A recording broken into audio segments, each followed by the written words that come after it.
Voilà. Bonjour à tous, bonjour à toutes et bienvenue à notre séance mensuelle du Forum chrétien du Québec. Comme je me plais à le dire à chaque occasion, le Forum chrétien du Québec, c'est un espace de réflexion euh, qui se permet de penser à l'extérieur de la boîte quand il le faut. Euh, c'est une initiative qui ne dépend d'aucune église et les approches ne sont pas nécessairement des approches confessionnelles, même lorsque la majorité d'entre nous peuvent appartenir ou non. Je pense qu'en général, oui, à l'église adventiste et jusqu'à présent, les présentations que nous avons, les présentateurs que nous avons viennent de l'église adventiste jusqu'à présent. Mais je tiens toujours à le dire, c'est totalement non dénominationnel. Tout pour dire que dans un espace de réflexion, on peut bien avoir des approches qui ne concordent pas nécessairement avec une approche officielle d'une église ou une autre, d'une dénomination à une autre. L'objectif, ce n'est pas de propager des dogmes d'une dénomination en particulier, mais c'est de réfléchir, euh, entre guillemets, at large, dans le cadre du christianisme. Je vais faire certaines petites annonces juste avant qu'on ne commence. Le présentateur du mois prochain, ce sera euh, celui qui répond au nom de Jean-Claude Verrecchia, qui est professeur de théologie présentement. Il est à Newburgh College, si je me souviens bien, Carl. Et puis, antérieurement, il était à Collonges aussi. C'est un bonhomme qui est très intéressant à écouter. Euh, Sauf qu'il y a un changement, sa réflexion va porter sur l'Église adventiste. Et le grand titre, ça va être de 1804 à 2024, de l'étonnement au pardon. C'est un regard assez lucide. Je vous fais confiance à chacun d'entre vous, sachant très bien que si vous vous intéressez à ce que nous faisons là, ici, c'est parce que vous êtes capable de penser à l'extérieur de la boîte. C'est la raison pour laquelle je dis tout le temps à tout le monde que le forum, c'est pas pour n'importe qui. Ceux qui peuvent, ils peuvent venir, c'est beau. Au mois d'octobre, on aura Aniel Sanson qui va revenir sur la notion du salut dont on a parlé là voilà un petit temps. Le titre de sa présentation, ça va être le salut du singulier au pluriel.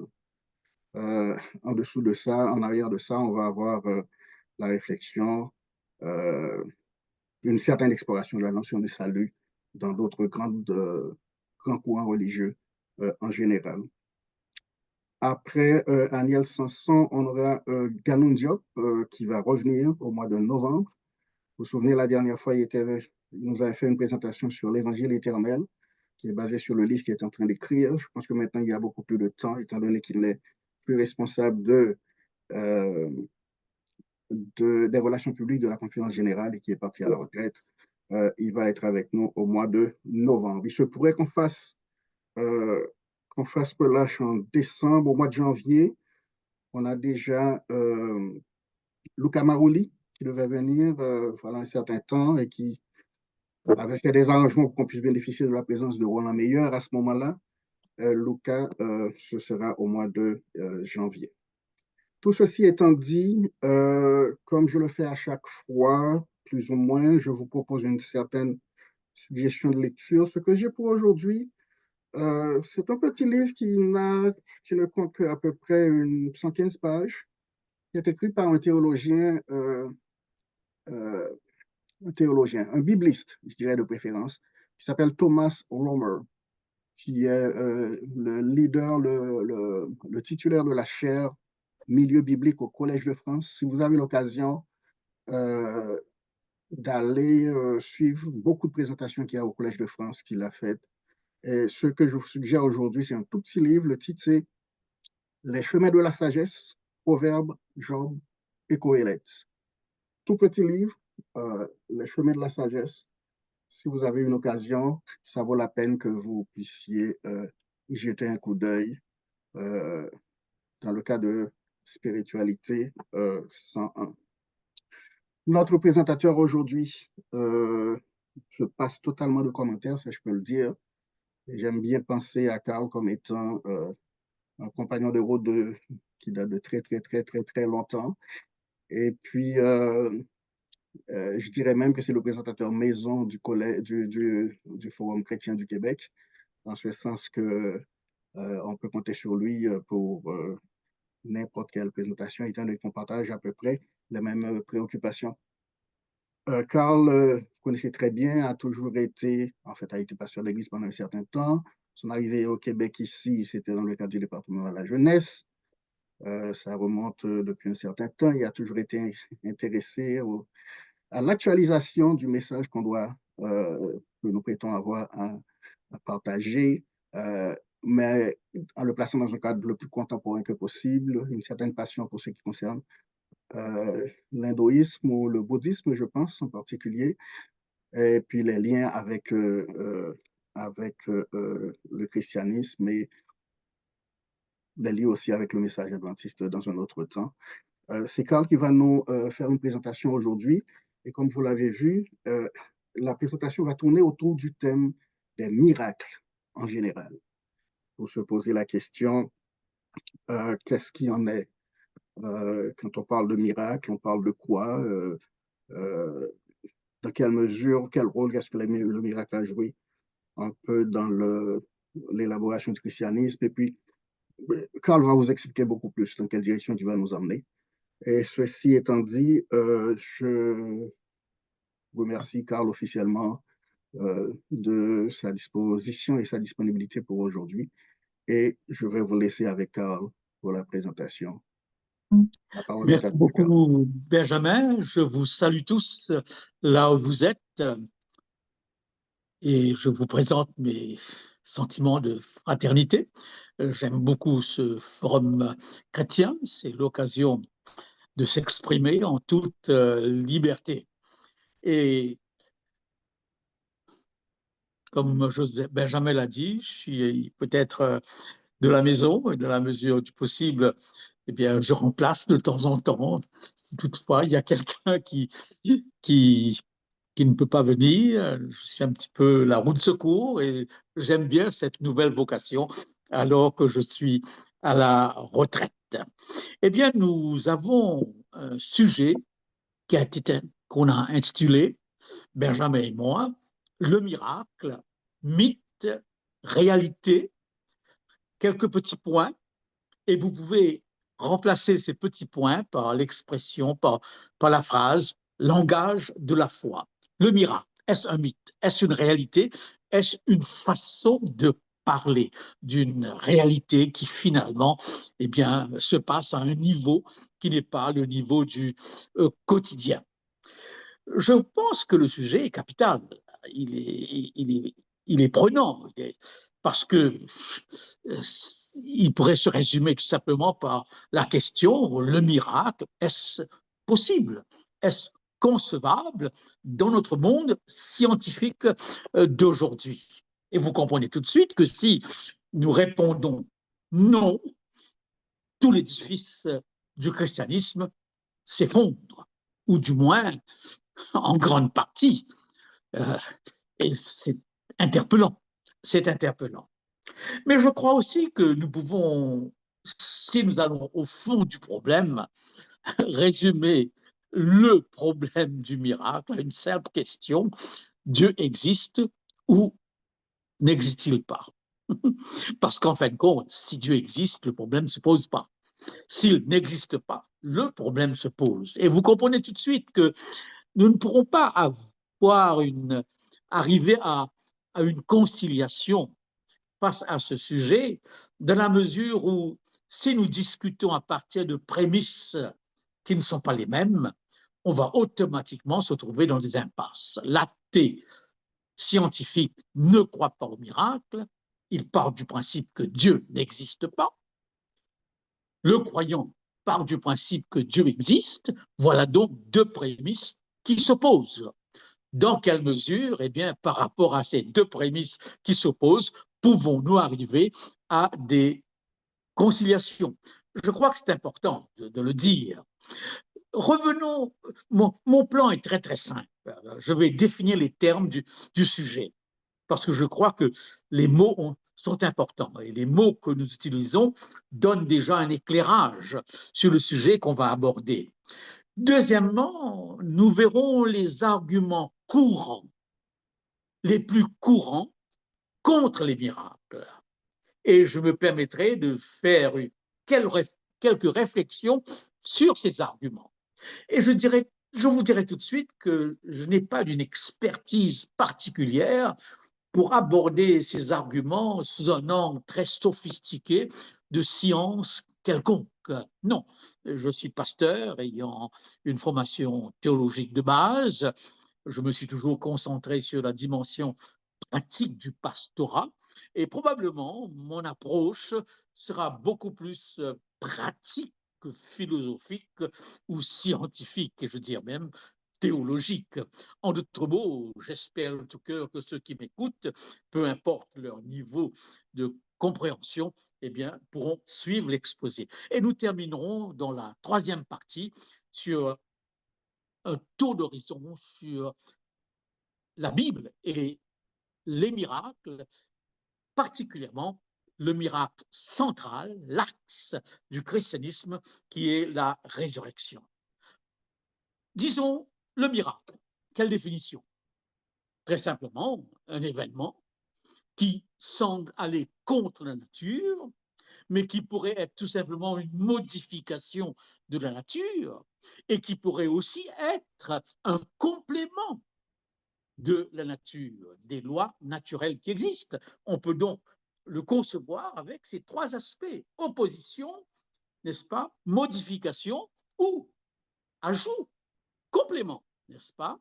Et donc, mythe, d'une manière générale, aujourd'hui, lorsqu'on parle de mythe, eh bien, en Occident particulièrement, on pense tout de suite à un récit imaginaire, une légende, une fable. Lorsqu'on dit quelqu'un que c'est un mythomane, eh bien, automatiquement, nous pensons à quelqu'un qui a quelques cellules en moins ou qui vit dans un autre monde. Mais attention, le mythe est un schéma de pensée.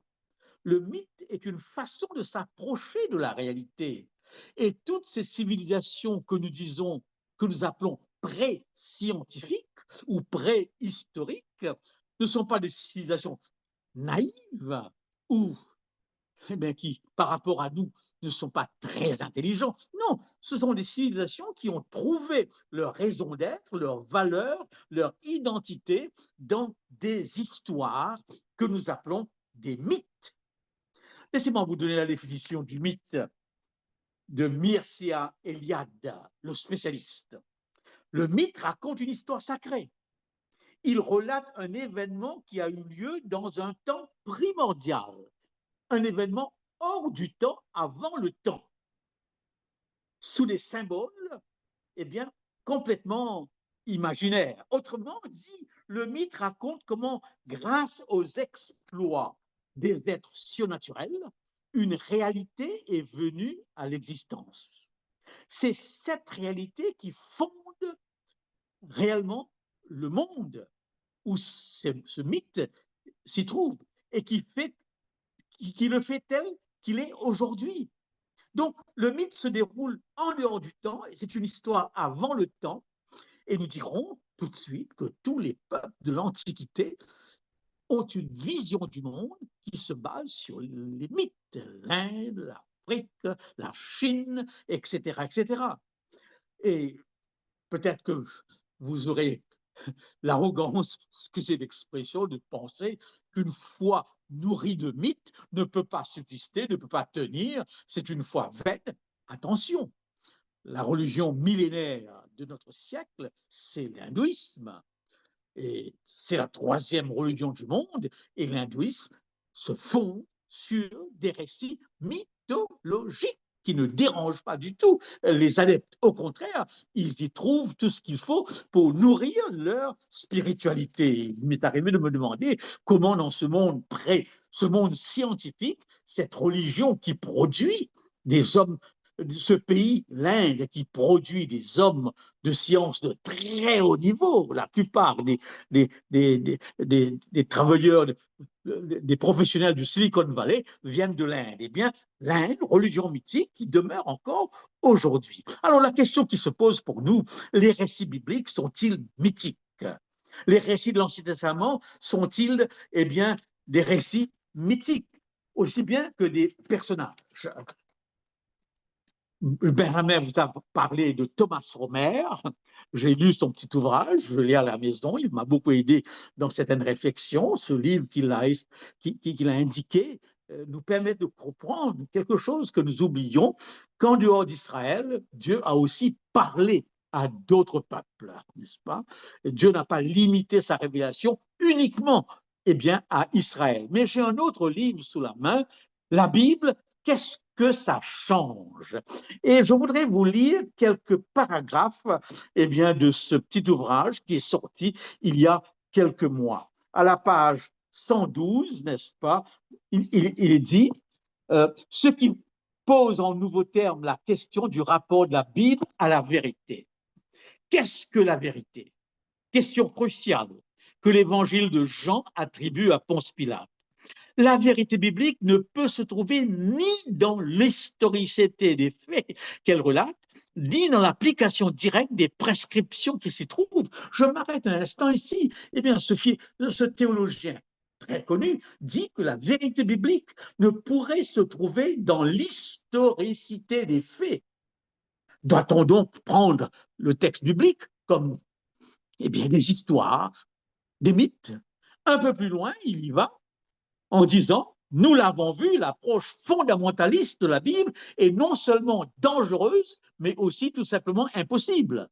Et disons-le franchement, sans crainte, nous sommes une église qui se situe dans la mouvance évangélique et qui est très souvent qualifiée de fondamentaliste par rapport à sa compréhension de la création et justement des grands récits de la Bible. Homer a dit très bien, les récits sur les origines du monde et des humains, sur les patriarches et les matriarches et sur Moïse et l'Exode sont des mythes. Ça doit vous choquer, n'est-ce pas? Voilà un théologien d'une très grande renommée, mais il va tout de suite expliquer que ça ne signifie pas que ces récits sont irrespectueux, que ces récits sont banals. Non, les mythes d'Abraham, de Jacob ou de Moïse n'ont pas été inventés par des scribes derrière leur bureau. Aucun mythe n'est construit à partir de rien. Il peut contenir des noyaux historiques et relever d'une longue existence orale. Alors donc, c'est la question qu'il faudrait débattre. Qu'est-ce qui est historique, donc, dans la Bible? Nous étudions actuellement l'Exode, et je suis un petit peu parfois embêté de voir que c'est présenté toujours d'une manière spirituelle, sans chercher parfois eh bien, la réponse à cette dimension. Est-ce que ça a existé, cette traversée de la mer Rouge, etc., etc. Que dit l'archéologie et que dit le raisonnement? Donc, il ne faut pas qualifier certains textes bibliques de mythes, entre mots, de textes irrespectueux. Mais d'une manière générale, aujourd'hui, n'est-ce pas, les grandes tendances religieuses, eh bien, ne croient beaucoup plus à un récit mythologique. Voyons, deuxièmement, le mot réalité. Qu'est-ce que la réalité? Comment concevoir la réalité? C'est une question profondément philosophique. Quel est donc le sens de la réalité? Pour nous, en toute simplicité, c'est ce que nous pouvons concevoir par nos cinq sens. Voilà, c'est réel. Je l'ai vu, je l'ai entendu, je l'ai senti, je l'ai touché. N'est-ce pas? C'est réel, ça se passe dans mon espace à 3 ou 4 dimensions et dans un lieu précis. N'est-ce pas? Et à un moment du temps précis, présent. Voilà, on peut se contenter de ça. Est-ce qu'il y a une réalité au-delà qui nous dépasse? C'est un sujet très, très profond dans la mesure où la science aujourd'hui se pose la question, y a-t-il d'autres planètes? Y a-t-il d'autres mondes qui vivent dans d'autres dimensions? On n'a pas encore la réponse sur la question. Arrivons maintenant au troisième mot, langage de la foi. Il y a un langage de la foi que nous appelons populairement Patan Canaan, où nous employons des expressions que quelqu'un qui est à l'extérieur de l'Église ne comprendrait pas. Mais ce n'est pas dans ce sens-là que je parle de langage de la foi. Nous avons plusieurs langues et toutes les langues ont leur langage. Je dirais même que les professions, les différents milieux ont un langage. Si je participe à un comité avec des informaticiens, il y a toutes les chances que je ne comprenne pas grand-chose. De même, si j'ai un panel de médecins, je serai en difficulté de suivre ce qu'ils disent. Mais lorsqu'on parle de langage de la foi, il faut bien faire attention. Ce langage n'est pas irrationnel. La question qui se pose, est-ce que le langage de la foi est irrationnel, appartient au mysticisme, à un niveau qui ne te touche pas. C'est un des gros arguments, et c'est dit avec arrogance par certains philosophes athées et par certains hommes de science, par rapport aux croyants. Je pense à un de ceux-là, qui part du principe que les religions ont la haine de la raison et de l'intelligence. Et il part du principe que le croyant est naïf, il est niais, c'est un mineur mental, qui vit dans un monde de perpétuel infantilisme. La liste est longue. Il croit à des fictions préhistoriques, à des histoires qui font dormir debout. Ça me fait penser à une petite réflexion d'un enfant à qui on posait la question « Qu'est-ce que la foi ?» Et il a répondu « La foi, c'est croire à tout ce qui n'existe pas. » Est-ce que c'est ça? Est-ce que vous êtes à l'aise avec une telle définition? L'apôtre Paul nous dit « Soyez renouvelés. Ayez une foi raisonnable, soyez renouvelés dans votre intelligence. » Et Paul nous dit Pierre nous dit « Soyez toujours prêts à donner une bonne raison à votre foi. » S'il y a un langage de la foi, ce langage n'est pas automatiquement, forcément irrationnel. La Bible est l'expression du langage de la foi et tout le monde peut le lire. Il est écrit dans un langage accessible à tous. Et comme fait remarquer ce philosophe que j'aime beaucoup, André Comte-Sponville, il y a chez les croyants autant que chez les non-croyants des héros admirables, des artistes ou des penseurs de génie humains bouleversants. Ce serait les trahir que de les condamner en bloc pour ce qu'ils ont cru. N'est-ce pas? Il mentionne Anselme de Canterbury, Thomas d'Aquin, Emmanuel Kant, Søren Kierkegaard, Hegel, William Leibniz, Newton, qui étaient tous des croyants profondément. Alors donc, ça nous donne maintenant une approche pour notre sujet. Mais je reviens sur ce titre de Thomas Romer, cette nouvelle collection. Qu'est-ce que ça change? Que les récits soient mythiques ou que les récits soient vrais? Est-ce que ça change quelque chose? Je crois que ça change. Je vous raconte deux faits que j'ai notés. Larry King, je ne sais pas si certains se souviennent, ceux qui écoutaient souvent CNN, Larry King était un des meilleurs intervieweurs de la télévision américaine. Il interviewait un jour Billy Graham. Et j'ai écouté cette interview. La première question qu'il a posée à Billy Graham, ce qu'on appelle le pape des évangéliques, ce personnage extrêmement important, aux États-Unis particulièrement, il a posé la question à Billy Graham, est-ce que vous croyez vraiment que Marie a donné naissance alors qu'elle était vierge, que Jésus est né d'une vierge? Billy Graham lui a demandé, mais pourquoi vous posez la question? Et il a répondu tout de suite, si c'est vrai, ça change tout. Qu'est-ce que ça change si un pareil miracle a eu lieu?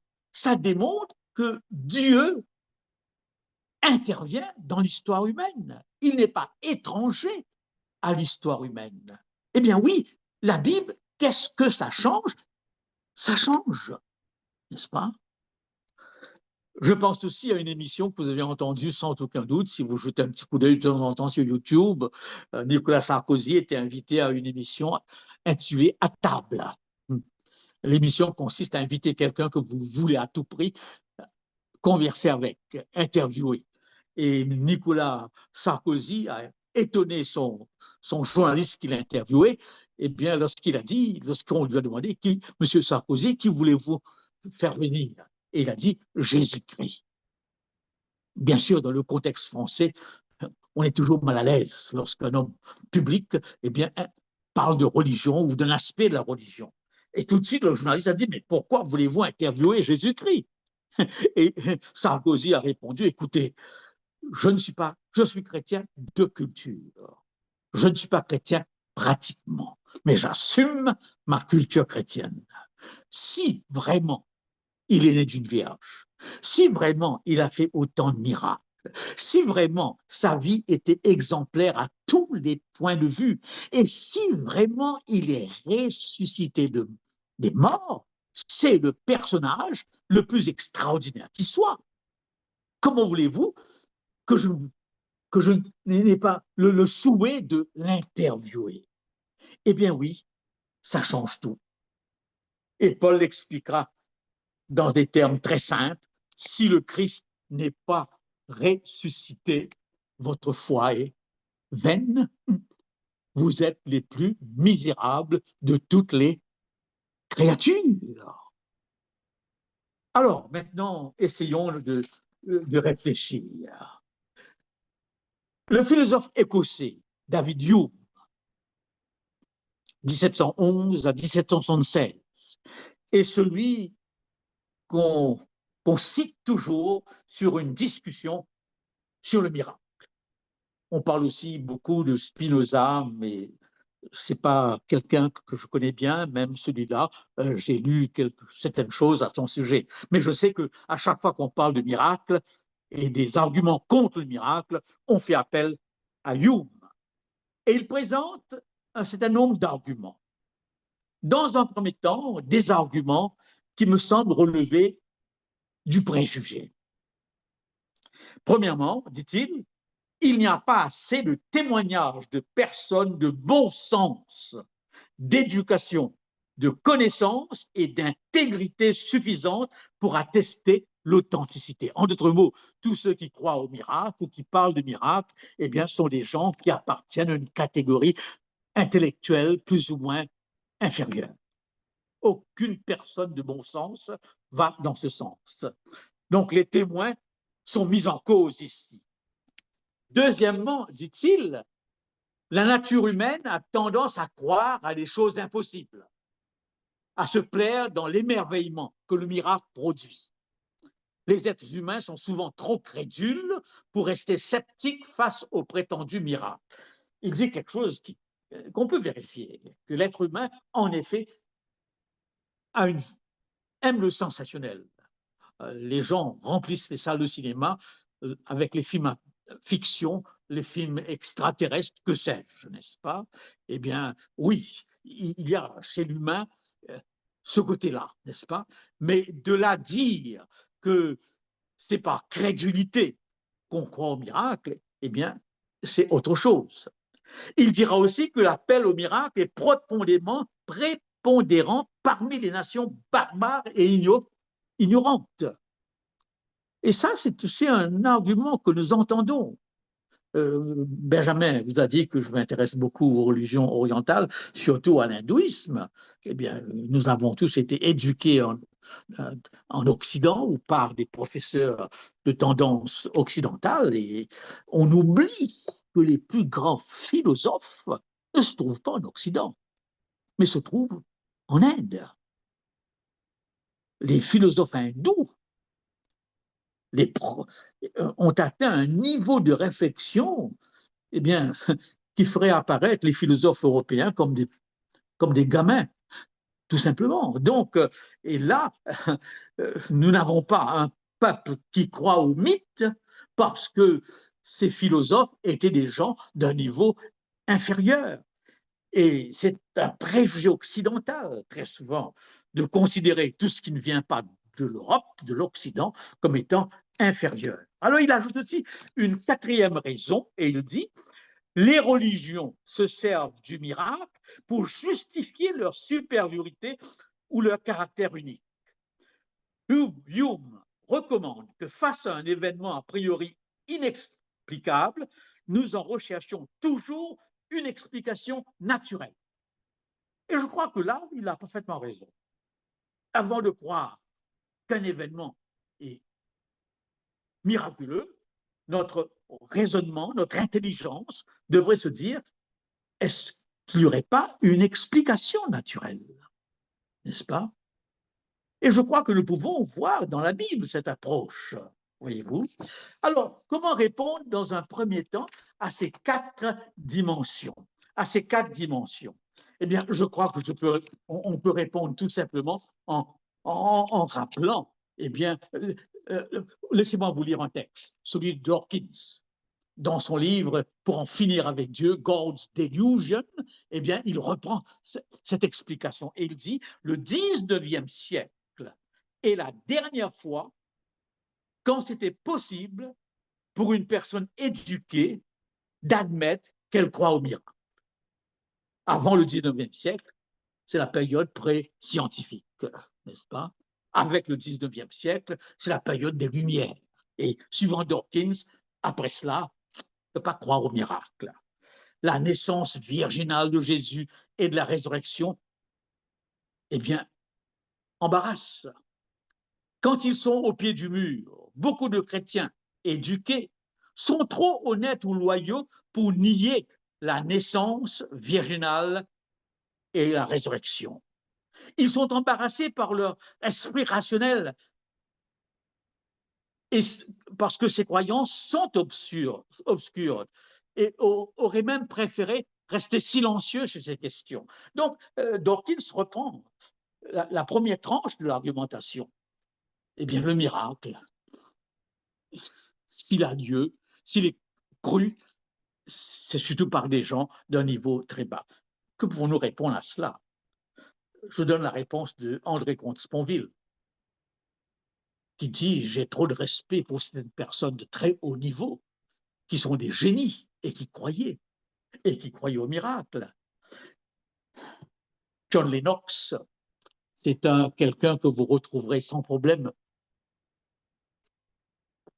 sur YouTube, professeur de maths à Oxford, dans ses discussions avec les athées, eh bien, cite plusieurs personnes d'aujourd'hui qui sont des scientifiques de très haut niveau et qui croient au miracle. William Phillips, prix Nobel de physique, John Polkinghorne, physique spécialiste, Francis Collins, eh bien, le directeur du projet du génome humain, celui qui a décrypté eh bien, le génome humain, l'ADN, eh bien, dans son livre de la génétique à Dieu que j'ai dans ma bibliothèque, il dit très clairement qu'il est chrétien et qu'il est ancien de son Église et il ne voit aucune incompatibilité entre sa foi et sa science.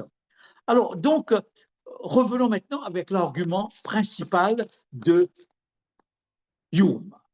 Je vous lis son texte. Voilà ce qu'il dit. Un miracle est une violation de la nature et aussi fermement et indéfectible que l'expérience a établi ses lois, c'est-à-dire la science. La preuve contre les miracles, sur la base des faits, est aussi absolue que l'expérience ne peut le concevoir.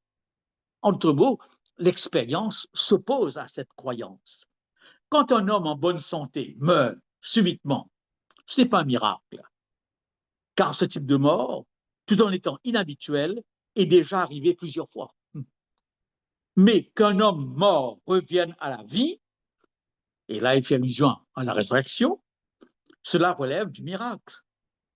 Car un tel phénomène n'a jamais été observé à aucun moment dans n'importe quel pays. L'expérience contredit un tel phénomène. Il doit y avoir une expérience uniforme en opposition à n'importe quel événement miraculeux. Au cas contraire, l'événement ne pourrait être appelé ainsi. Son livre principal, où vous pourrez trouver ces arguments, en français, s'intitule « Une enquête sur l'entendement humain ». Donc, Hume oppose au miracle deux choses. Premièrement, c'est une violation de la nature, parce que, selon lui, les lois de la nature sont uniformes. Et deuxièmement, c'est une violation de l'expérience. Le premier argument, nous l'avons très vite mis de côté, l'expression d'une mentalité préhistorique, ça ne tient pas la route. Parce qu'il y a des hommes de science qui croient au miracle. Donc, que pouvons-nous dire de cet argument? Que pouvons-nous dire? Je ne suis pas philosophe, je ne suis pas scientifique et je n'essaie pas de vous présenter des arguments que j'aurais lus et que je n'aurais même moi-même pas compris d'une manière explicite pour pouvoir le présenter. Mais parce qu'on peut aborder un problème sous plusieurs angles et on doit pouvoir être suffisamment connaissant de l'angle sous lequel on approche le problème. Je l'approche, moi, là, cet après-midi, d'une manière pratique, d'une manière très simple.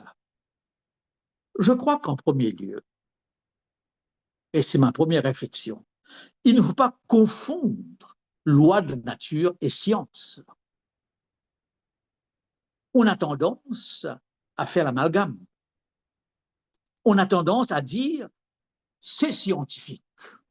En d'autres mots, c'est indiscutable. C'est en conformité avec les lois de la nature. Et vous remarquez ici qu'il y a un petit raisonnement circulaire. Je suis homme de science, je dis que c'est indiscutable. Pourquoi je le dis? Parce que je suis un homme de science.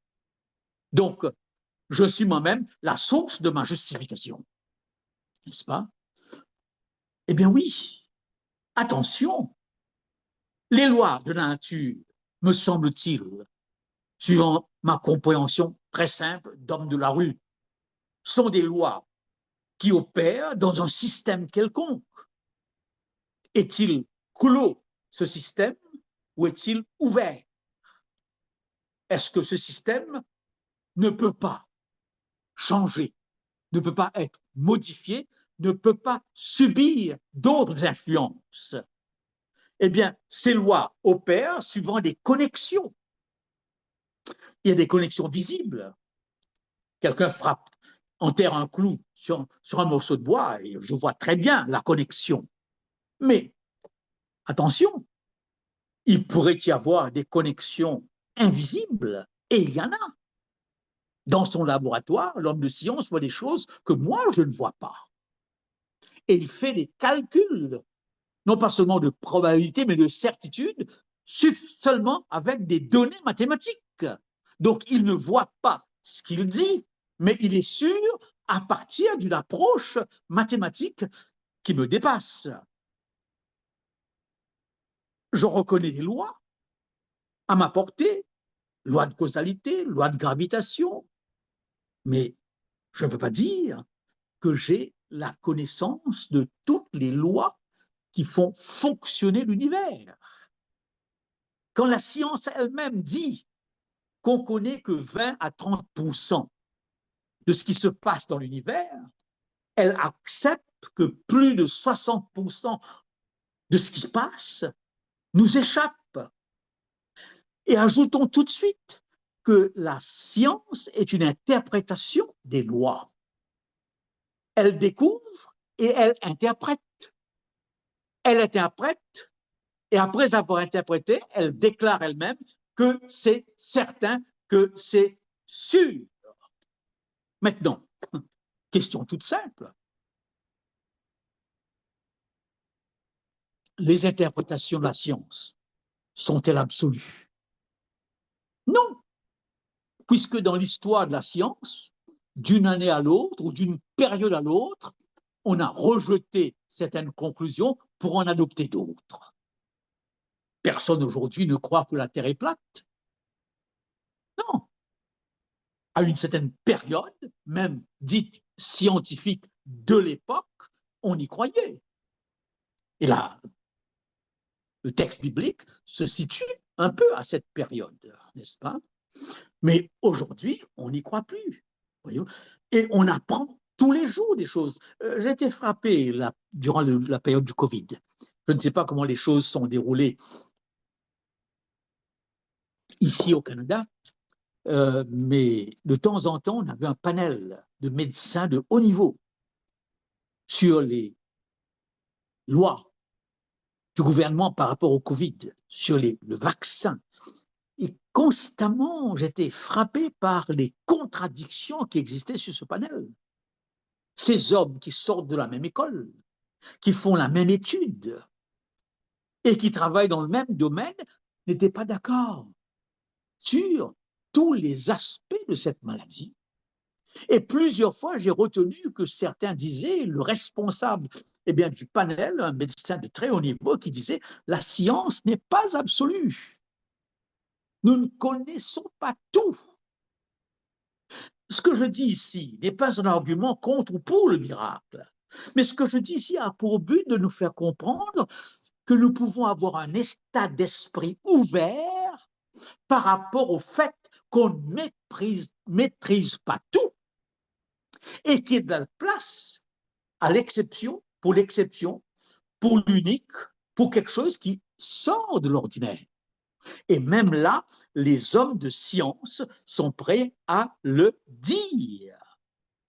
J'ai un livre à la maison intitulé « Les mystères inexplicables de la science ». Notez bien l'expression « mystère inexplicable ». Moi, j'aurais pu mettre, en tant que chrétien, les miracles de la nature. Mais on préfère employer l'expression « mystère inexplicable », n'est-ce pas? Je vais de temps en temps sur Google et ce matin, sur l'Internet, je lisais qu'on a découvert dans les eaux de Costa Rica un gros requin de couleur orange et jaune. J'ai vu la photo. Voilà. Et tout de suite, phénomène unique. Mais sur quelle base peut-on dire que ce phénomène est unique? C'est la première question. Première question. Sur quelle base? Disons, pour dire que c'est unique, il faut avoir vu tous les requins de toutes les mers du monde. Et qui peut avoir cette prétention? Et maintenant, si vraiment scientifique c'est unique, alors expliquez-nous quelles sont ces lois qui ont joué pour produire un tel phénomène. Donc, ce que je veux dire tout simplement, qu'un esprit scientifique peut être ouvert à l'exception, à ce qui n'est pas naturel.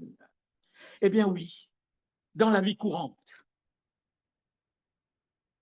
nous constatons que les phénomènes naturels ne sont pas uniformes. Les mêmes causes produisent-ils toujours les mêmes raisons? Pas toujours.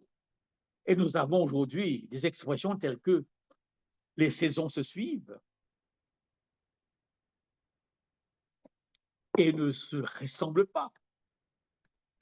Je prends un exemple très simple, un peu dramatique. Mon frère, à 65 ans, est mort d'une maladie qui, suivant les médecins, est une maladie provoquée par la cigarette. Et il n'a jamais compris qu'il meurt d'une maladie provoquée par la cigarette alors que lui n'a jamais fumé dans sa vie.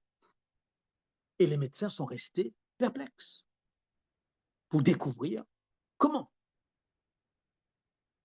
Et on a supposé qu'il a peut-être travaillé dans ce milieu où on fume. Et ce n'est plus le cas, parce que c'est interdit de fumer dans tous les milieux professionnels. Voilà donc quelque chose que même la science médicale n'arrivait pas à comprendre. Ils lui ont proposé un examen à ce sujet où il risquait de mourir. Il l'a accepté. Et il en est mort. On a fait des prélèvements et l'objectif était soit de le guérir ou d'apprendre comment se fait-il qu'il a eu une telle maladie.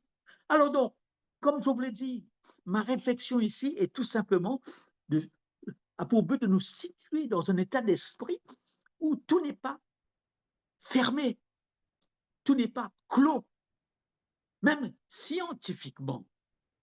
Et vous avez tous rencontré des personnes dans votre vie qui étaient extrêmement malades et qui vous ont dit que leur médecin leur a dit votre guérison ne relève pas de la médecine.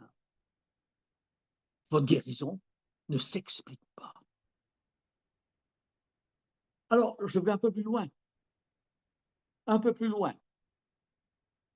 Nous entrons dans l'ère de l'intelligence artificielle. Nous sommes entrés dans l'ère de ce que les hommes de science appellent la mécanique quantique. Ne me demandez pas de vous l'expliquer. Ce n'est pas mon domaine. Mais je lis les conclusions.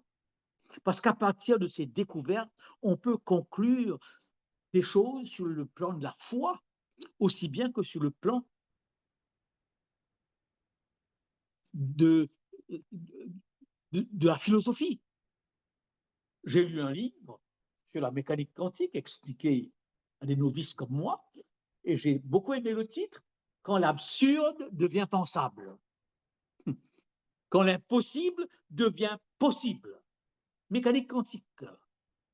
Et l'auteur dit même qu'il faudra inventer une autre façon de raisonner, une autre façon d'avoir d'autres codes pour interpréter tout ce que va nous apporter la mécanique quantique.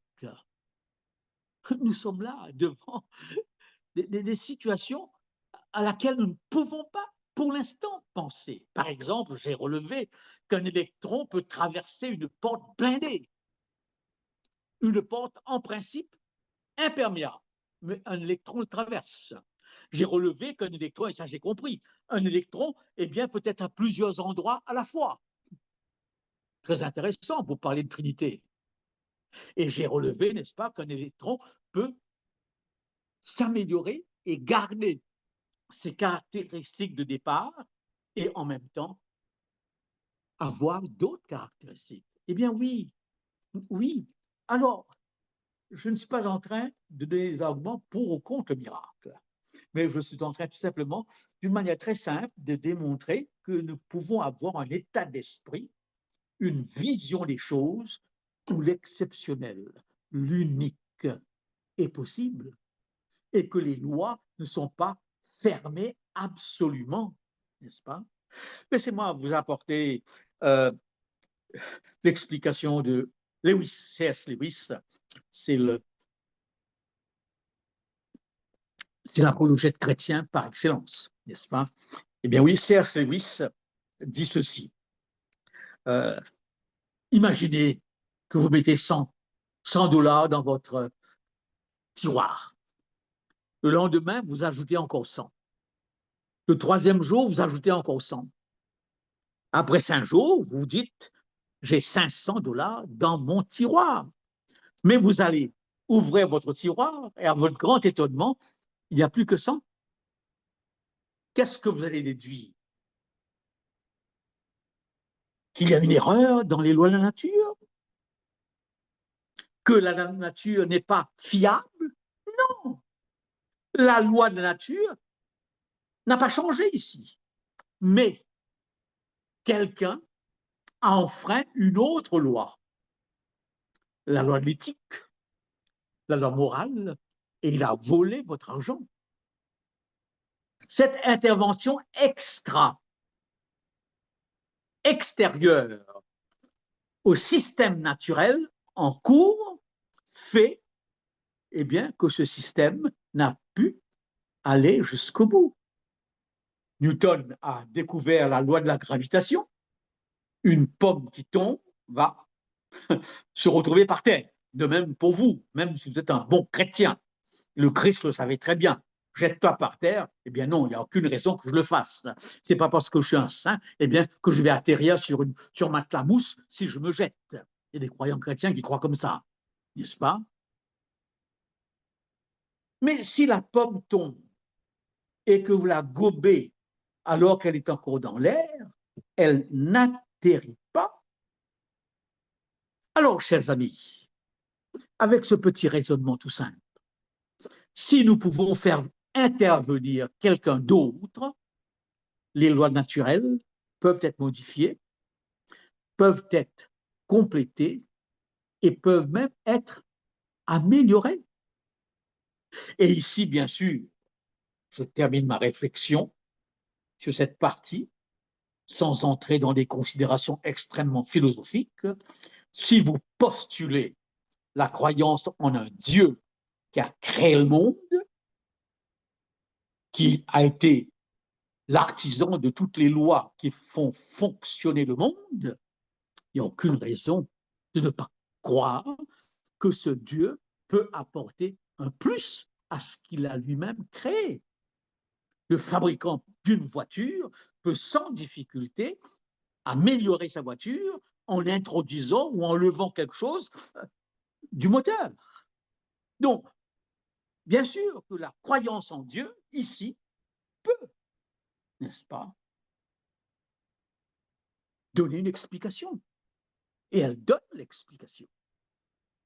Et scientifiquement, ce n'est pas une impossibilité. Même Hume, semble-t-il, et ça je ne le prends pas de moi, Lennox répond à cette question à l'argument de Hume et il relève du livre de Hume une phrase qui met Hume en contradiction, où Hume dit « c'est pas parce que le soleil s'est levé tous les jours qu'il va se lever demain matin ». Donc il détruit lui-même son argumentation. C'est pas parce que, suivant l'expérience, quelque chose ne s'est pas passé dans le passé qu'on ne peut pas croire qu'il pourrait se passer plus tard. Et Lennox emploie une image, et il parle de l'Angleterre, où pendant 300 ans, on n'a pas connu la décapitation d'un roi, jusqu'au jour où Charles Ier a été décapité. Eh bien, on pourrait se dire, pendant 300 ans, il n'y a pas eu de décapitation, donc ce qui veut dire que la décapitation est impossible. Mais non, voilà. Il y a un requin orange qu'on a découvert. Et ça, je l'ai lu ce matin. Un seul pour l'instant. Qui s'oppose à toute l'expérience qu'on a des requins du monde entier pour le moment. Va-t-on savoir d'où vient ce requin orange? C'est ce que j'ai lu ce matin. On le verra. N'est-ce pas? Alors donc, un agent extérieur, tel que Dieu, tel que nous le concevons, peut changer le cours des choses. Maintenant, si l'homme de science fait appel à l'expérience pour baser sa conviction, il est en difficulté. Parce qu'il part du postulat qu'il y a eu un Big Bang que personne n'a vu. Et un postulat d'un Big Bang qui a eu lieu une seule fois dans l'histoire humaine, qui ne s'est pas répété. En principe, la science dit que si on ne peut pas répéter un événement en laboratoire, cet événement ne mérite pas d'être considéré. Qui a répété le Big Bang? Je sais qu'en Suisse, il y a une expérience qui a été faite pour essayer de le répéter. Mais pour l'instant, on part d'un postulat, un Big Bang au départ, sans que personne ne puisse dire d'où vient ce Big Bang et peut-on le répéter. Voilà donc mes réflexions sur cette question. Disons quelques mots sur les miracles et la Bible. Premièrement, la Bible emploie plusieurs mots pour parler du miracle. Et le mot par excellence est le mot signe. C'est un signe qui pointe vers quelque chose. Dans l'Ancien Testament, les miracles sont des signes pour montrer la différence entre le Dieu d'Israël et les autres dieux, pour montrer que ce Dieu d'Israël est un grand Dieu. Signe. Mais nous constatons que ce signe n'est pas perçu de la même façon.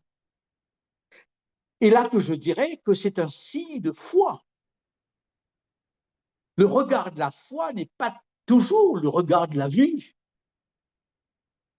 Et c'est fort possible, comme c'est arrivé à Jésus-Christ, que les pharisiens, les sadducéens ont perçu qu'il faisait des miracles par Belzébul et n'ont pas vu Dieu, alors qu'ils croyaient en Belzébul et en Dieu. Donc, signe de la création. Dieu est créateur. Signe, eh bien, de la rédemption. En d'autres mots, du monde à venir. Tous les miracles des évangiles. Il y en a 37 en tout.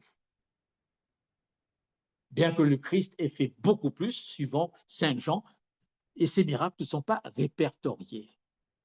Tous ces miracles des évangiles ont pour but de rétablir les choses, rétablir le corps des malades, rétablir l'ordre du monde. Ce sont des miracles qui sont des avant-goûts, eh bien, du royaume qui vient. Et maintenant, touchons, si vous voulez, quelques mots sur ce miracle qu'on met en doute, qui est la résurrection. Et rappelons ce que dit l'apôtre Paul, si vous ne croyez pas à la résurrection, votre foi est vaine, vous êtes les plus misérables des créatures. Et j'aime bien, je suis frappé qu'ils disent Christ est ressuscité selon les Écritures. Qu'est-ce qu'on peut dire, prendre comme argument des Écritures pour croire au miracle? Premièrement, à plusieurs reprises, le Christ a parlé de sa résurrection. Il l'a fait en différentes occasions. Il l'a fait devant ses ennemis et devant ses disciples. C'est important, cette remarque. Parce que dire quelque chose devant celui qui s'oppose à moi est aussi important de le dire devant quelque chose, de dire la même chose devant quelqu'un qui est d'accord avec moi. On pourrait m'accuser de subjectivisme, tout simplement, de refléter la pensée d'un groupe qui est mon groupe. Non, le Christ parle de ses miracles et, chose étonnante, alors que ses ennemis l'ont compris et que ses disciples l'ont compris et que ses disciples ont vu des réanimations, pas des résurrections dans le bon sens du terme. Réanimation de Lazare qui sort de son tombeau, de la fille de Jairus qui descend de son lit, du fils de la veuve qui sort de son cercueil. Alors qu'ils ont vu tout cela, ils n'y croyaient pas à la résurrection. Au point que Thomas dira, si je ne touche pas, je ne croirai pas. Donc, l'argument qu'utilisent très souvent les athées pour dire que c'est des gens d'une mentalité préhistorique qui croyaient au miracle ne s'applique pas aux disciples. Parce que les disciples ne croyaient pas à ce miracle. Et je vous fais remarquer une chose très intéressante. Lorsque l'ange annonce à Jean-Baptiste eh bien, qu'il aura un fils, que dit Jean? Pas possible. Je suis vieux et ma femme est vieille. Comment? Voilà un homme religieux, spirituel, mais qui est aussi conscient qu'il y a des lois de la nature et qui croit dans le principe de causalité. Abraham aussi y croyait. Il ne faut pas dire que tous ces gens, tous ces témoins étaient des gens qui croyaient n'importe quoi. Non, je ne peux pas l'accepter, dit Jean, parce que je suis vieux, ma femme est vieille. Comment ça va se passer? N'est-ce pas? Et alors, et par rapport aux disciples aussi, Jean-Baptiste dit, je ne crois pas. Et c'est frappant, parce que si je devais raconter l'histoire du miracle de Jésus-Christ, alors que j'aurais été parmi les disciples, vous savez ce que j'aurais fait? Je pense que si Benjamin écrit un bouquin, j'espère qu'il écrira un jour, il lit tellement et sa bibliothèque est tellement bien fournie, n'est-ce pas? Il est passionné par ces grandes questions. S'il l'écrit sur n'importe quel sujet, il sera automatiquement obligé, comme tous les écrivains, d'avoir une préface. Quelle est la préface qu'il va choisir? Qui va-t-il choisir pour sa préface? Quelqu'un qui, dans le domaine où il écrit, est un expert, est un spécialiste, et on peut se référer. Et voilà que la Bible parle du miracle, et le premier témoin du miracle, c'est une femme, Marie-Madeleine, à la réputation douteuse. Vous lancez un concert, vous faites un concert, et vous êtes heureux de faire venir à ce concert le maire de la ville. Et vous annoncez dans l'introduction du concert, nous avons l'honneur d'avoir le maire de la ville parmi nous, parce que la présence du maire valide le concert. Marie-Madeleine n'est pas en mesure de valider le miracle. C'est une femme. Thomas ne peut pas croire à son témoignage. Et même dans notre langage d'aujourd'hui, on met en doute le témoignage d'une femme. N'est-ce pas? Eh bien, pourtant, c'est le premier témoin. Autre chose, les disciples, qui sont des, comment dirais-je, n'est-ce pas, des gens terrifiés, qui se considèrent abandonnés, trahis, et qui se cachent après la mort du Christ, parce qu'ils ont peur d'être lynchés, ils ont peur d'être traités de faux témoins ou de fabulateurs. Aussitôt qu'ils ont compris, qu'ils ont vu le Christ ressuscité, sont transformés. D'une bande terrifiée, ils deviennent des héros intrépides, prêts à proclamer l'Évangile jusqu'à Rome, jusqu'aux extrémités de la terre et devant leurs pires ennemis. Et plus encore que cela, ils sont prêts à aller jusqu'à la mort. Attention, j'aime bien raconter ce petit fait divers. Quelque part dans la Beauce, je me souviens bien, j'avais vu ça dans le journal de Montréal. On avait une vierge qui saignait. Ce sont des choses que l'Église catholique n'aime pas. Et en passant, laissez-moi vous dire quelque chose. Vous avez en France un endroit appelé Lourdes, qui est un endroit de miracle. Et l'Église catholique, à la différence peut-être des églises évangéliques, ont un comité qui vérifie l'exactitude des miracles. Ce comité catholique qui vérifie les miracles de Lourdes est composé de docteurs en théologie, de médecins catholiques, et je trouve extraordinaire qu'ils ont même dans ce comité des scientifiques athées. C'est dommage que les évangéliques ne donnent pas la permission à qui que ce soit de vérifier le miracle, n'est-ce pas? Les évangéliques charismatiques. Jésus disait, après la guérison du lépreux, va te montrer au sacrificateur. Non, nous ne parlons pas de mythes ici, mais d'événements qui ont eu lieu avec témoins dans l'espace et le temps. Voyez-vous? C'est pourquoi c'est difficile de bâtir ma foi que sur des mythes, même si je peux reconnaître qu'il y a la trace de mythes dans le texte biblique, dans le bon sens du terme, du texte, n'est-ce pas? Eh bien oui, et j'ai lu un livre intitulé Lourdes et l'illusion, où ce comité scientifique, religieux et non religieux, reconnaît que dans toute l'histoire de Lourdes jusqu'à maintenant, on peut compter 2 à 3% de miracles, c'est-à-dire de guérisons que la science ne peut pas expliquer. Je crois que cet élément est important. Disons maintenant quelque chose de très important.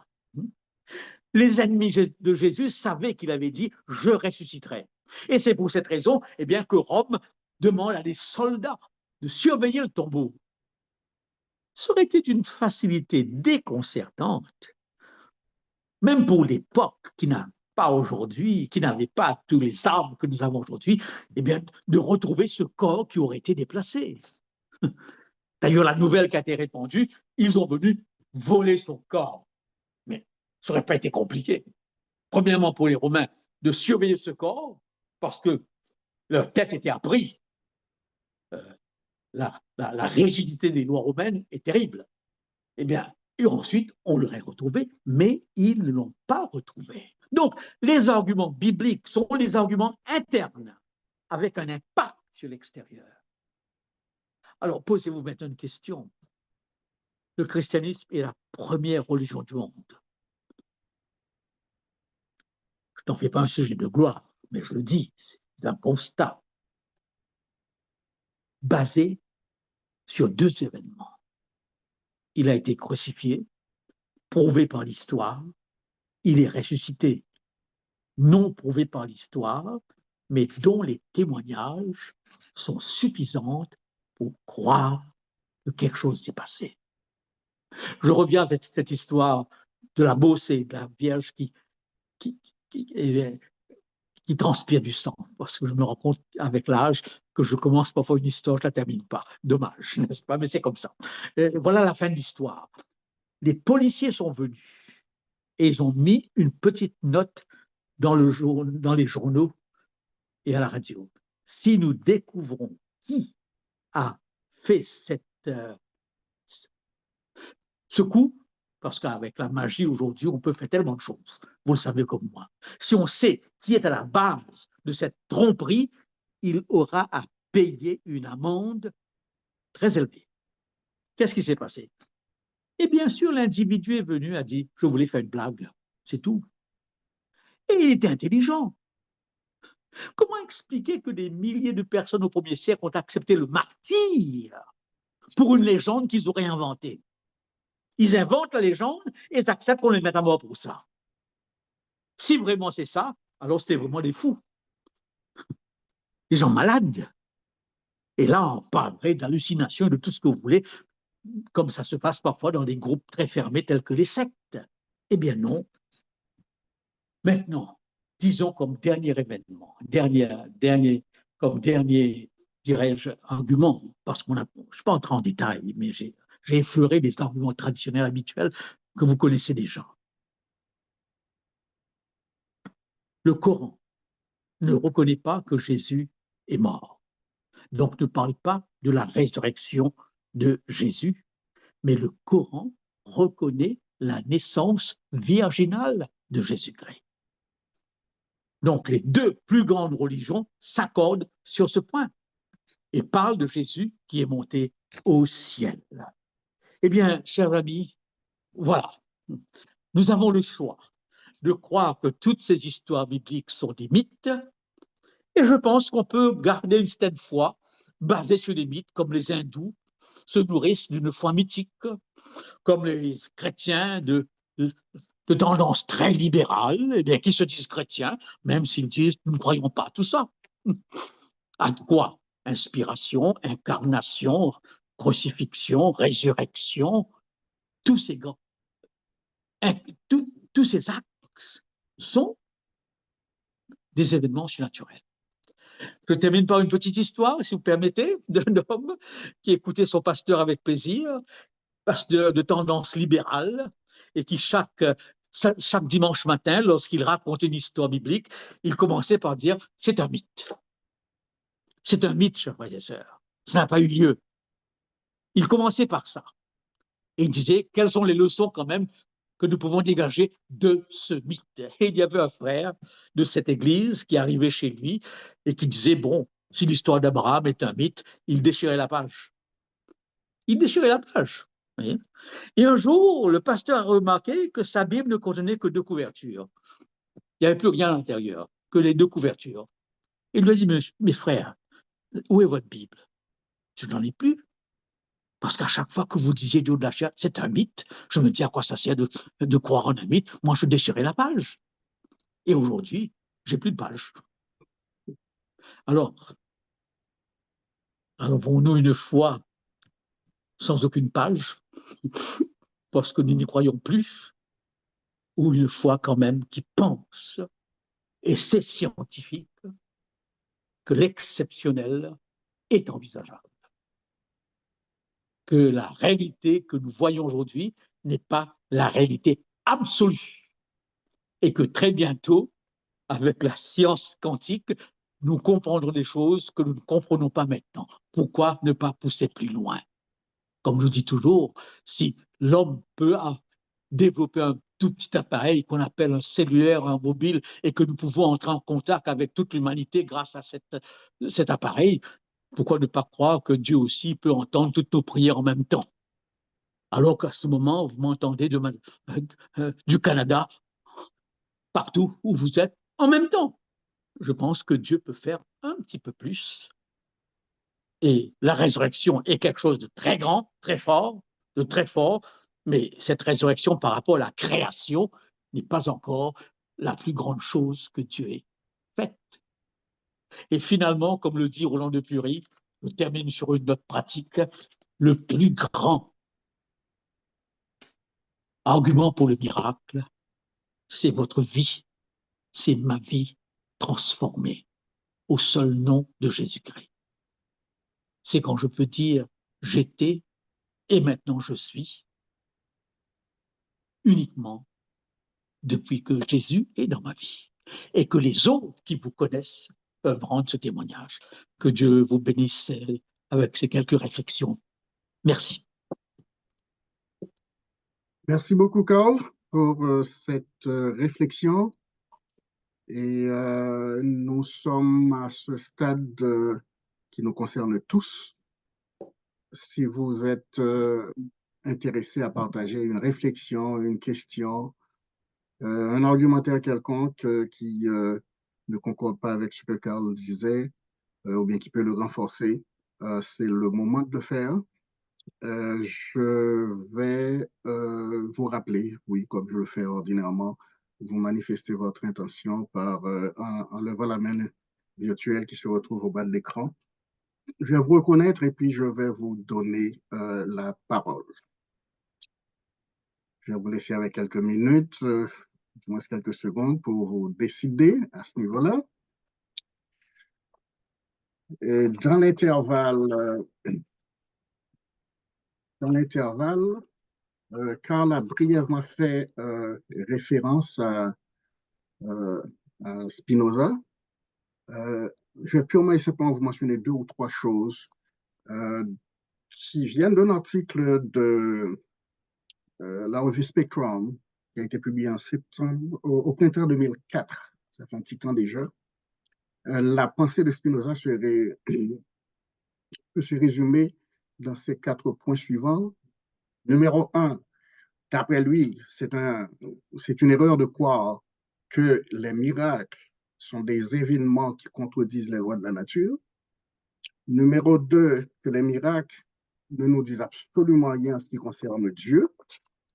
Numéro trois, quand nous attribuons, euh, quand les Écritures attribuent certains événements à Dieu, euh, nous devons présumer que ces événements-là sont arrivés en harmonie avec les lois de la nature, mais pas en violation à la suspension ou la transcendance des lois de la nature. Je vais revenir sur ce point-là dans un instant. Et le dernier point, c'est que quand nous interprétons les Écritures, nous devons garder en tête, il y a certaines choses qui ne concernaient que le milieu hébreu, que ce soit au niveau de la pensée qu'au niveau de l'expression de cette pensée-là. Le troisième point qui a soulevé un rapport avec certaines tentatives de définition des miracles en particulier.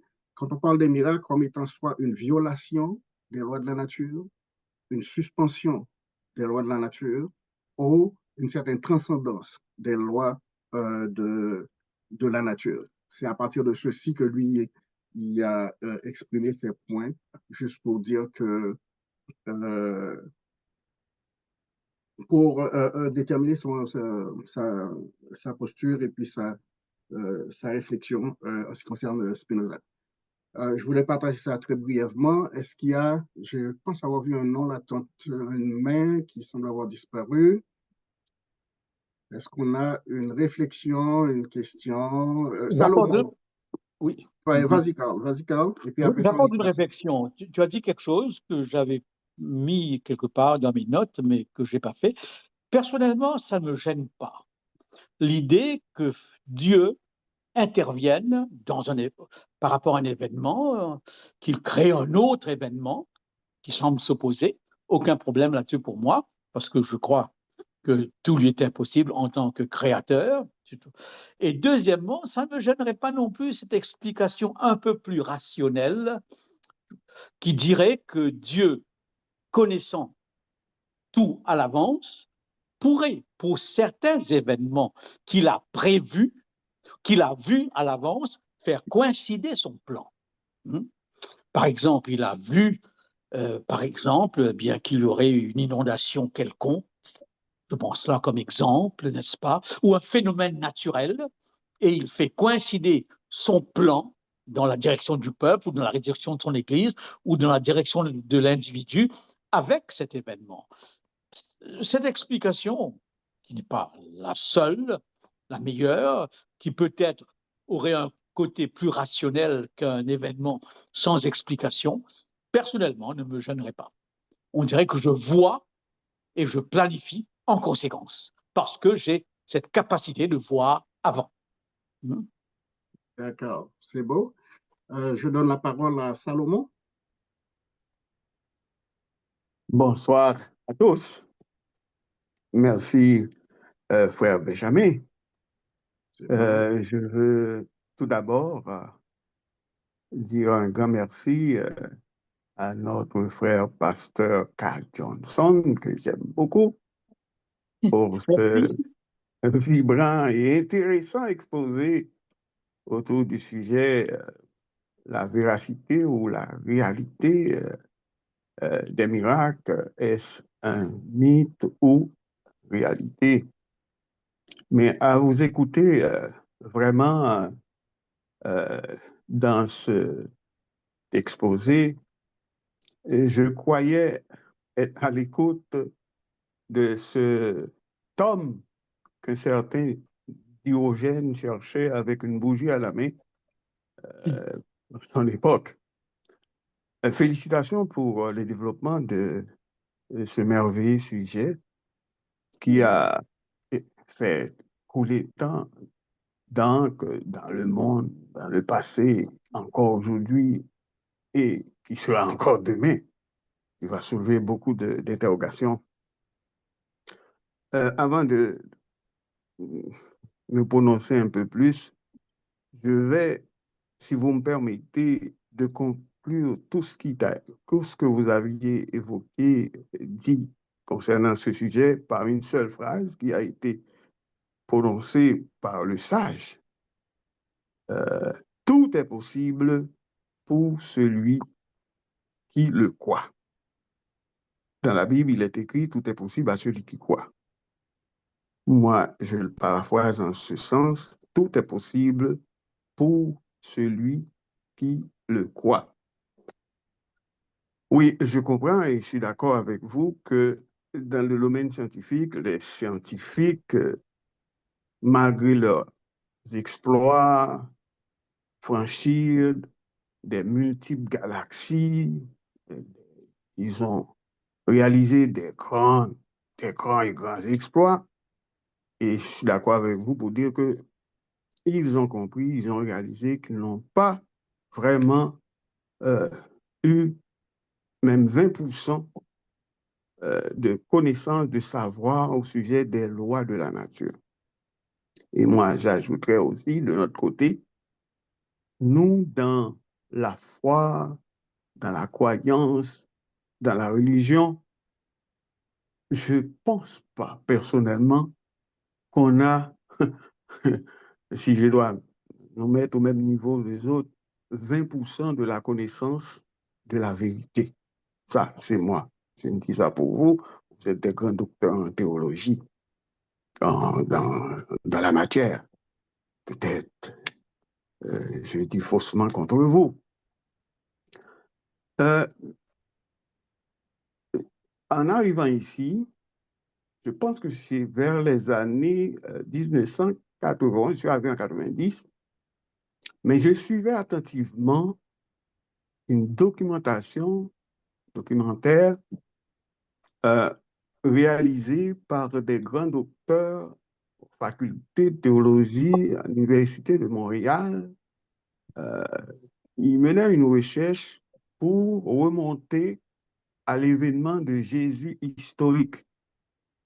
Recherche qui était étalée sur une période de 8 ans. Le meneur principal, c'était Dr. Smith. Ils étaient environ 8 grands docteurs en théologie pour cette recherche. J'avais copié ça, mais malheureusement, je l'ai passé à plusieurs frères et sœurs. Puis ma femme en a peut-être copié des choses dessus. Il reste une petite partie. Bon, bref, concernant les miracles autres, qu'est-ce qu'ils pensent? Et ça a été dit en quelque sorte par vous. Pour eux autres, ce sont à 99%, entre autres, d'accord, pour dire que c'est une violation de la nature, ce qu'on entend par miracle. Et concernant les écrits bibliques, notamment le Nouveau Testament, pour eux autres, c'est mythique, tout a été fabriqué et selon leurs recherches, pour retracer les écrits, ils ont même découvert une portion des écrits de la mer morte, copiée à l'affiche. Ils disent que c'est quelque chose qui a été fabriqué. D'ailleurs, ils disent que les évangiles, les 4 évangiles qu'on a dans nos mains, ce ne sont pas vraiment des mots textuellement prononcés par Jésus-Christ parce que au départ, c'était des partisans pour reconstituer les paroles et les écrits. Ils allaient ça et là pour prendre parmi les partisans des récits oraux. C'est comme ça qu'ils expliquent. C'est mythique. Pour eux autres, c'est quelque chose de fabriqué. Il y avait un seul parmi les autres, c'était le professeur André Mire. Il n'était pas totalement d'accord avec eux autres. Et moi, quand j'ai perdu ma cassette, j'ai voulu retracer ça. J'ai appelé à l'université et puis, pour voir s'il n'y a pas une copie ou bien s'il n'y a pas un ouvrage qui rapporte qu'on peut trouver cette documentation. Il y a une dame qui m'avait répondu, m'a dit non, on n'a pas de trace. Et puis là, j'ai cherché, j'ai trouvé un ouvrage écrit par ce professeur André Mire, titré Les paroles de Jésus. Vous pouvez aller chercher ça sur Internet. J'ai passé ça à plusieurs, même à certains pasteurs. Alors, moi, je ne veux pas peut-être m'avancer, mais je suis plus ou moins d'accord.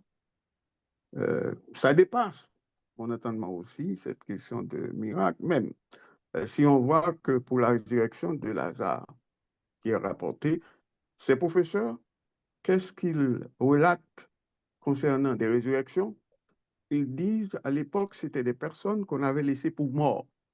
Et de nos jours, vous allez comprendre, on va parler des grands penseurs ou bien des critiques vont dire que dans ce temps-là, il n'y avait pas cette question qu'on ne connaît pas qu'une personne peut plonger dans le coma.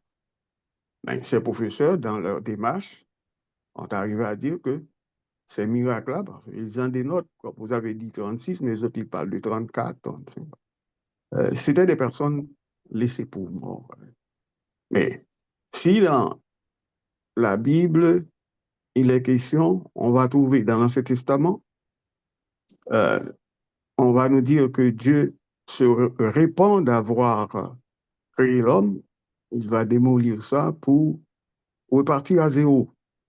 Dans le Nouveau Testament, ou bien autre part, on va dire que Dieu n'est pas un homme pour se repentir. Et comme tantôt, vous avez dit, étant donné que Dieu... On pourrait accélérer la... Bon, ok, je m'arrête là. Intervention, s'il vous plaît. Ok, je m'arrête. Est-ce qu'il y avait une question qui couronnait tout ça ou bien c'était juste des commentaires? Juste des commentaires pour l'instant. D'accord, c'est bon. All right, merci. Vous pouvez toujours revenir s'il le faut. Est-ce qu'il y a quelqu'un d'autre qui voudrait intervenir?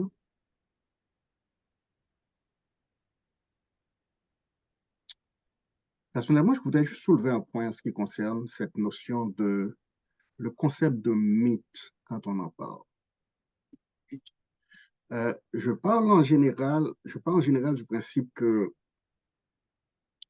tous les peuples se sont toujours posés à peu près les mêmes questions parce que ça répond à un besoin fondamental.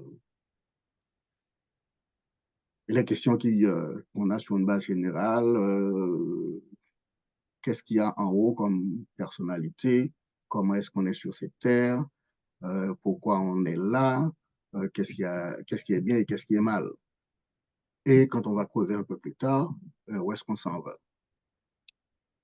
Ce sont les questions de base. Et nous allons admettre que euh, tous les peuples ont pu trouver des réponses différentes, dépendamment du milieu géographique dans lequel ils se retrouvent. C'est la raison pour laquelle on a certains récits qui proposent des réponses à ces questions fondamentales. Le terme technique qui est utilisé, on parle des mythes fondateurs des grandes religions en général. dans ce sens-ci, c'est beaucoup plus un cadre de référence. J'admets bien que quand on parle de mythe sur une base générale, et, on pense beaucoup plus à quelque chose qui n'est pas réel et puis qui n'est pas vrai, etc. Je pense que ces différences-là pourraient être quand même assez utiles euh, quand, on, quand on parle de récits et même l'allusion qui est faite aux récits bibliques, qui seraient des récits mythiques, en ce sens que c'est un cadre de référence. Ce que Thomas Romer lui appelle, en fait, pour dire que les récits qui se retrouvent dans la Bible concernent le peuple d'Israël, c'est leur histoire, étant donné qu'ils étaient en exil. C'est ce que Thomas Romer lui appelle que tous ces récits-là constituaient pour eux une espèce de patrie portative, parce que ça contribuait à donner un sens au pèlerinage qu'ils avaient à faire, étant donné que physiquement, ils n'avaient pas un territoire en tant que tel. Alors, avec ces deux façons de voir-là, ceci peut éventuellement nous aider à comprendre quand on parle des récits mythiques, ça peut être un cadre de référence purement et simplement parce que tout être humain a besoin de ce cadre-là, de s'agripper à quelque chose qui est plus grand que soi. Et puis, ça, c'est d'un côté.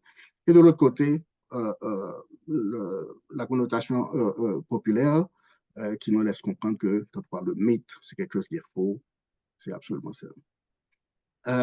De là à dire, Karl a cité Thomas Romer dans son petit livre qui est juste ici, là, Qu'est-ce que ça fait? la Bible, qu'est-ce que ça change? OK? Et il a introduit là-dedans la notion de la vérité en tant que telle. Il y a lieu peut-être de se poser les questions. Quand on parle de vérité, on parle de quelle vérité? En fonction de quel cadre de référence? Sur une base générale et globale. J'aime beaucoup dire que nous, qui sommes dans la mouvance chrétienne, la première couche qui constitue la base de nos croyances, cette première couche-là nous vient beaucoup plus par le fait que nous sommes nés dans un milieu où c'est la tradition chrétienne qui prévalait. Et que partant de là, quand on regarde dans quelle direction on s'en va avec tout ça, si on se met à penser un tout petit peu plus à l'extérieur de la boîte, on va se rendre compte qu'il y a des cas différents qui existent. Et je pense que d'ici 2 mois, dans le cadre de la présentation que sur le salut qui va nous être présenté, comme je vous l'ai mentionné tantôt, par Aniel Sanson, quand il pose la question du salut, est-ce que c'est singulier ou pluriel? Je pense que ça nous donnera peut-être la possibilité de regarder un peu tout ça. Pour revenir à ce qui concerne les miracles en tant que tels. Et là, je te pose la question, Carl. Dans quelle Oui. mesure est-ce que un miracle peut être relatif à la personne qui l'observe? En ce sens que ce que nous pensons être un miracle, en fait, ce que moi je peux penser être un miracle, peut ne pas nécessairement l'être pour toi. Qu'est-ce que tu pourrais dire là-dessus? Écoute, c'est un sujet qui intéresse énormément parce qu'on parle toujours du principe maintenant que l'interprétation d'une chose part de la façon dont on le regarde, n'est-ce pas?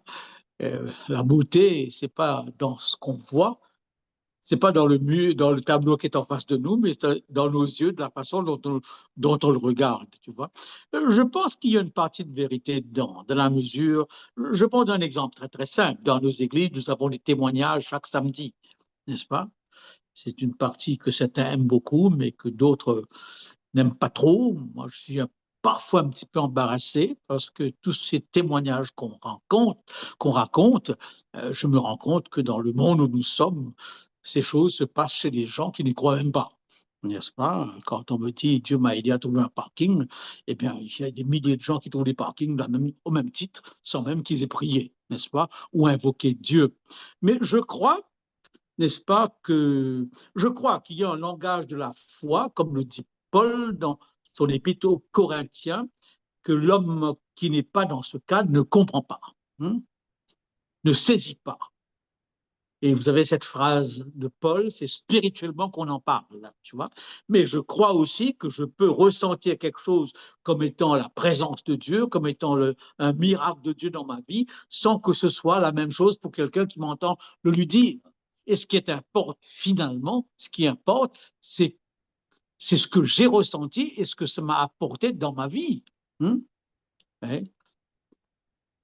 Euh, je ne voudrais pas revenir. Je ne suis pas du genre à, entrer trop vite dans cet aspect. Hein. Je ne vous cacherai pas, je ne sais pas si je dois faire allusion à cela. Je sais que mon entourement, ma femme était dans un centre palliatif et des milliers, des milliers, des milliers, des milliers, des milliers de prières sont montées. Je me suis posé une question, pourquoi Seigneur as-tu besoin d'autant de prières pour agir, n'est-ce pas? Est-ce que 2 prières a plus de force qu'une seule, n'est-ce pas? Pour toi, c'est une question qu'on peut se poser. Et en fin de compte, j'ai jamais prié moi pour sa guérison immédiate parce que j'avais compris qu'elle est arrivée à la fin. Je demandais tout simplement à Dieu de l'aider à partir dans la paix, dans la tranquillité, dans le calme, dans la foi. Et finalement, je pourrais dire que toutes ces prières de guérison sont montées au ciel sans réponse. Et la seule qui a été répondue, c'est qu'elle est partie dans la foi. Et ça me soulage. Hein. Est-ce que je manquais de foi? Bon, certains me le diront, il t'a manqué de foi. Je ne sais pas. Je ne vois pas trop. Voyez-vous. Alors, si quelqu'un me parle de miracle dans sa vie, je ne suis pas celui qui va dire c'est faux. À moins qu'il me raconte quelque chose qui ne tient pas la route, ou alors j'ai toujours la peine à... Bon, voilà comment... Parce que je crois qu'on a cette idée, n'est-ce pas, de la foi qui est quand même personnelle quelque part, n'est-ce pas, qu'on ressent pas tous de la même façon. Hein. Je ne sais pas, c'est un peu compliqué, mais voilà un petit peu ce que je répondrai pour l'instant. Hein. Ce que j'aurais la tendance Tu à vois, ajouter, par exemple, laisse-moi apporter ça encore. vas-y. Il m'est arrivé de prier dans le cadre de l'onction et de croire à la guérison, jusqu'au jour où Roland Meyer m'expliquait qu'on peut comprendre le texte autrement. Il est dit la prière de la foi sauvera le malade, pas forcément guérira le malade. Mhm. Il y a des traductions qui emploient le mot guérir, alors que d'après certains biblistes, que je ne suis pas, c'est sauver. Et sauver, guérir, c'est pas la même chose. Mhm. Sauvera le malade, c'est-à-dire lui donnera cette espérance en Dieu ou le mettra dans cette relation avec Dieu, où Paul pouvait lui-même dire face à la mort, euh, je suis prêt à partir et être avec, voyez-vous. Alors donc, mais en même temps, nous sommes challengés par ce mouvement charismatique où les miracles semblent avoir lieu tous les jours, n'est-ce pas? Tous les jours, c'est quelque chose qui... Mais malheureusement, comme je l'ai fait remarquer, si seulement il laissait des médecins évaluer la chose, tu vois, mais il semble que ce n'est pas tellement dans leur protocole, que quelqu'un d'extérieur vienne voir ce qui se passe dans le monde de Dieu, hein, alors que bibliquement parlant, eh bien non, le monde de Dieu n'est pas fermé. Il est en spectacle, eh bien, aux anges et en spectacle au monde. N'est-ce pas? Nous sommes en spectacle aux anges et au monde. Voilà un petit peu, mais ce que je dis, c'est ce qui me vient à l'esprit pour l'instant. Pour moi, ce que j'ajouterais à ce que tu as dit, c'est l'influence subjective dans l'interprétation de ce qui peut être un miracle ou pas. Oui. Je parle de cette notion qui s'appelle la pétition de principe, où on prend comme présupposé souvent ce que nous voulons démontrer. Oui. Mm-hmm. Deuxièmement, si on parle aussi des biais de confirmation qu'on peut arriver à avoir, qui s'en vont un peu dans le même sens, où on est attiré purement et simplement par tout ce qui peut valider ce que nous pensons. Et cette fameuse citation que j'aime beaucoup de la part de un certain Thomas Ibanez, qui dit que nous ajustons nos croyances à ce que nous faisons réellement pour pouvoir continuer à penser que ce que nous faisons correspond à ce que nous croyons. C'est comme une espèce de boucle, ok? Comment il s'appelle là? Quand il parle de la notion de doute là, où il parle du doute volitif, ou quelque part, on ne veut pas croire à certaines choses parce que ça peut nous déranger dans les croyances que nous avons quelque part. Tout à fait. Alors, je pense que toute cette dimension-là peut arriver à entrer en ligne de compte aussi, et puis dépendamment de ce dont nous disposons. Euh, euh, je peux être un scientifique qui peut expliquer certaines choses qui se produisent dans le monde naturel parce que je suis équipé pour le faire. Mais quelqu'un qui n'est pas équipé pour le faire va y voir un miracle. Alors qu'en fait, est-ce qu'il y a un miracle vraiment? Je ne pense pas nécessairement. Je reviens sur ce que j'ai fait remarquer. S'il y a des scientifiques qui croient et des scientifiques qui ne croient pas, c'est qu'ils ne voient pas ces lois naturelles sous le même angle. En effet. Parce qu'il y a beaucoup de scientifiques qui croient. Et je vous ai donné quelques noms. Tu vois. Et donc, j'aurais aimé savoir comment eux voient. Je n'ai pas d'ouvrage à ce sujet, n'est-ce pas? Mais c'est intéressant de se rendre compte que là, par rapport aux lois naturelles, eh bien, les mêmes scientifiques peuvent avoir deux visions différentes et on se rend compte, c'est pourquoi j'ai fait allusion au fait que les scientifiques ne sont jamais toujours tous d'accord sur beaucoup de choses. Sur le Covid, ils n'étaient pas tous d'accord. Pourtant, ils ont fait les mêmes études et ils sont équipés des mêmes outils pour découvrir. Qu'a-t-on pas dit sur le vaccin, n'est-ce pas? Etc. De la part d'hommes eh bien, qui savent exactement de quoi est composé un vaccin et comment fait-on un vaccin. Et bref. Sur le chat, entre guillemets, j'ai une réflexion ici qui dit que si vous croyez en la Bible, de la part de Eddie, si vous croyez en la Bible, therefore, vous croyez au miracle. Qu'est-ce que tu répondrais à ça? Oui, ça touche tout. Je peux croire à la Bible, il y a de l'histoire dans la Bible, il y a des miracles dans la Bible, il y a beaucoup de choses. Et la Bible demande une certaine interprétation. Tout va dépendre maintenant comment j'interprète. Est-ce que je le prends tel quel? Eh bien, sans prendre en considération le contexte et tout ce que la théologie nous apporte, qu'on ne peut pas rejeter, n'est-ce pas? Et donc, je peux dire, en effet, je ne dirais pas que je crois à la Bible, donc je crois au miracle, mais je crois en Dieu, je crois au miracle, mais c'est le Dieu que la Bible me présente. Ce qui me revient en tête, c'est certains apologètes qui ont eu beaucoup de difficultés avec la notion de la résurrection. Je pense à William Lane Craig en particulier, où il a dit, écoutez, pour moi, c'est une notion qu'on peut l'attribuer au miracle ou pas. J'ai de la difficulté à y croire en tant que tel.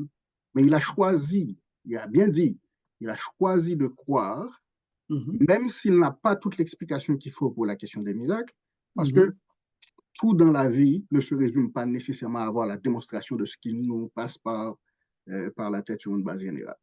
Exactement, et je crois que nous marchons par la foi, c'est ce que dit Paul, et la foi n'exige pas forcément qu'on ait toujours des miracles pour avancer. Et lorsque Paul parle de la résurrection, il emploie une métaphore de la graine, de la semence jetée en terre qui meurt pour revivre.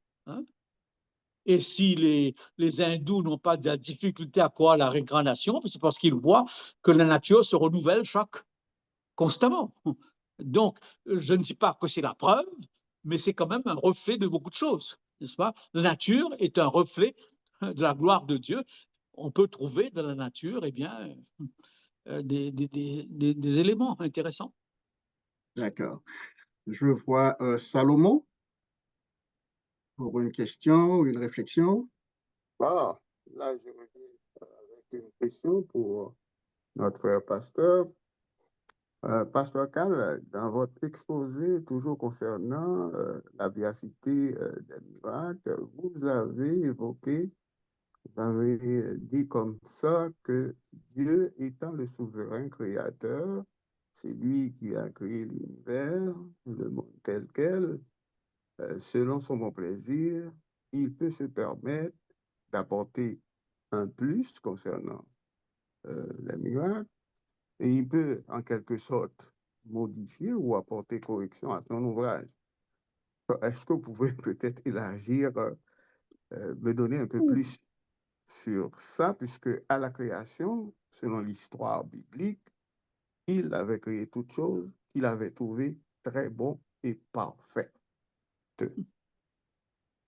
Non, moi, je crois ce que j'ai dit, que Dieu pour une raison précise de son plan, de son dessein, eh bien, peut apporter à la nature un élément qui va confirmer qui il est en tant que Dieu. Tous les miracles dans l'Ancien Testament confirment qu'il est Dieu par rapport à tous ces dieux qu'on adore et qui ont des bouches qui ne parlent pas, ou qui, etc., etc., n'est-ce pas?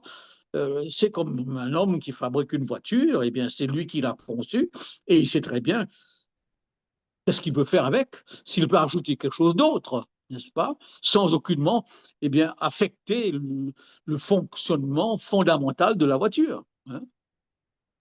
Dans ce sens-là, pour moi, il n'y a aucun problème de croire que Dieu, que les miracles sont possibles pour Dieu. Non, mais quand la Bible nous dit que Dieu, je vais me reprendre encore, je l'avais cité tantôt, Dieu n'est pas un homme pour se repentir, Dieu ne change pas, Dieu est immuable, il ne change pas, reste de même.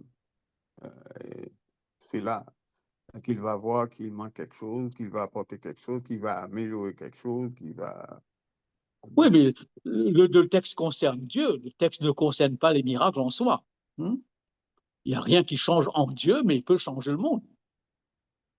Et d'ailleurs, la recréation du monde sera encore un deuxième grand miracle qu'il le fera, c'est ce que nous croyons. D'accord. Est-ce qu'il y a d'autres interventions?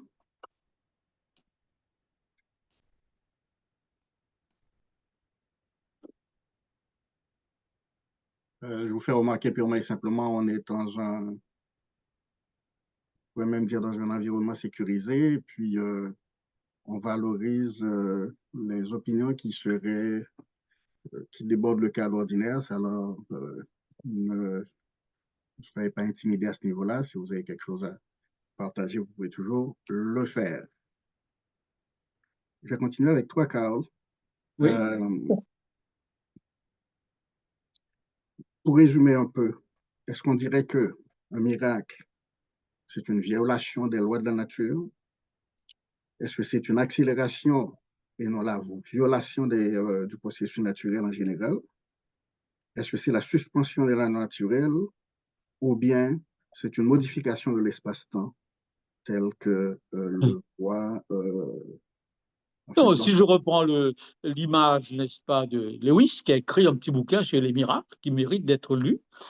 Le miracle, c'est l'intervention extérieure dans un processus qui a lieu, et cette intervention, eh bien, produit autre chose que ce qui était prévu au niveau de la causalité, n'est-ce pas? Dieu intervient, Dieu arrête, Dieu développe, Dieu ajoute, n'est-ce pas? Ce n'était pas dans le processus normal, mais il y avait le potentiel pour ça.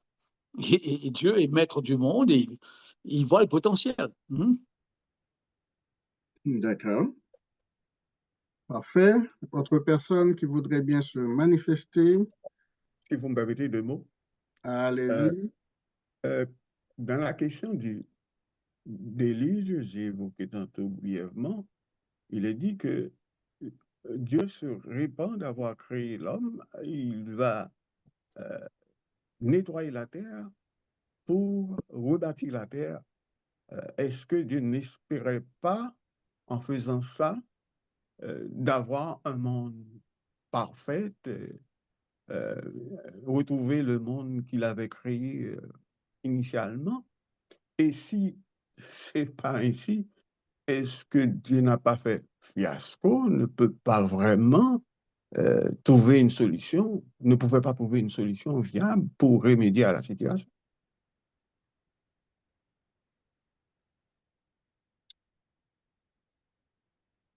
Une réponse à ce niveau-là, Carl? Écoute, là, nous entrons dans d'autres aspects du sujet. La question de la repentance de Dieu, qu'est-ce que ce mot signifie, comment le comprendre, n'est-ce pas?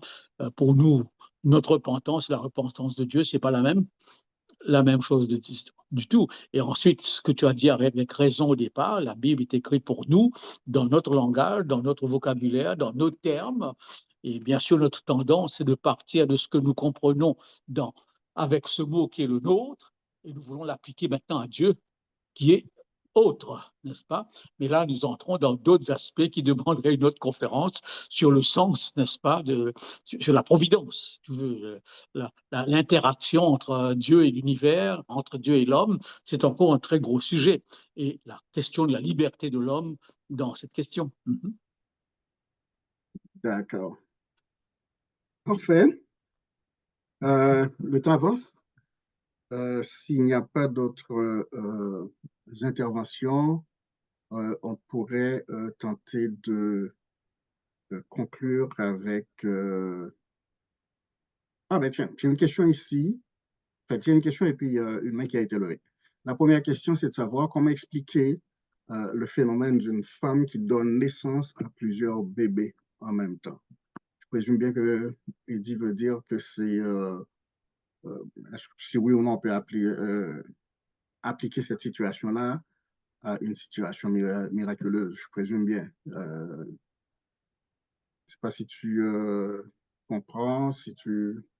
Écoute, c'est un phénomène qu'on connaît bien. Il y a des triplés, des sixplés, etc. Et c'est un médecin d'expliquer comment ça se passe. Et je pense que la médecine a une explication pour ce genre de phénomène, tu vois. Mhm. Je ne mettrai pas ça sur le compte de miracle, tu vois. OK, OK, d'accord. Maintenant, si la personne a prié pour, eh bien là, ça, dans sa vie, ça répond à une demande. D'accord. Je pense avoir vu une main, c'était Samuel. Il est encore là, il est parti, je ne sais pas. Bon. Parfait. Est-ce qu'il y a... Je suis là. Samuel, oui. Alors, vas-y. En fait, merci pour d'aussi, comment je peux dire, belles idées de réflexion. C'était très intéressant. J'étais un petit peu en retard, mais j'ai cru comprendre une bonne partie.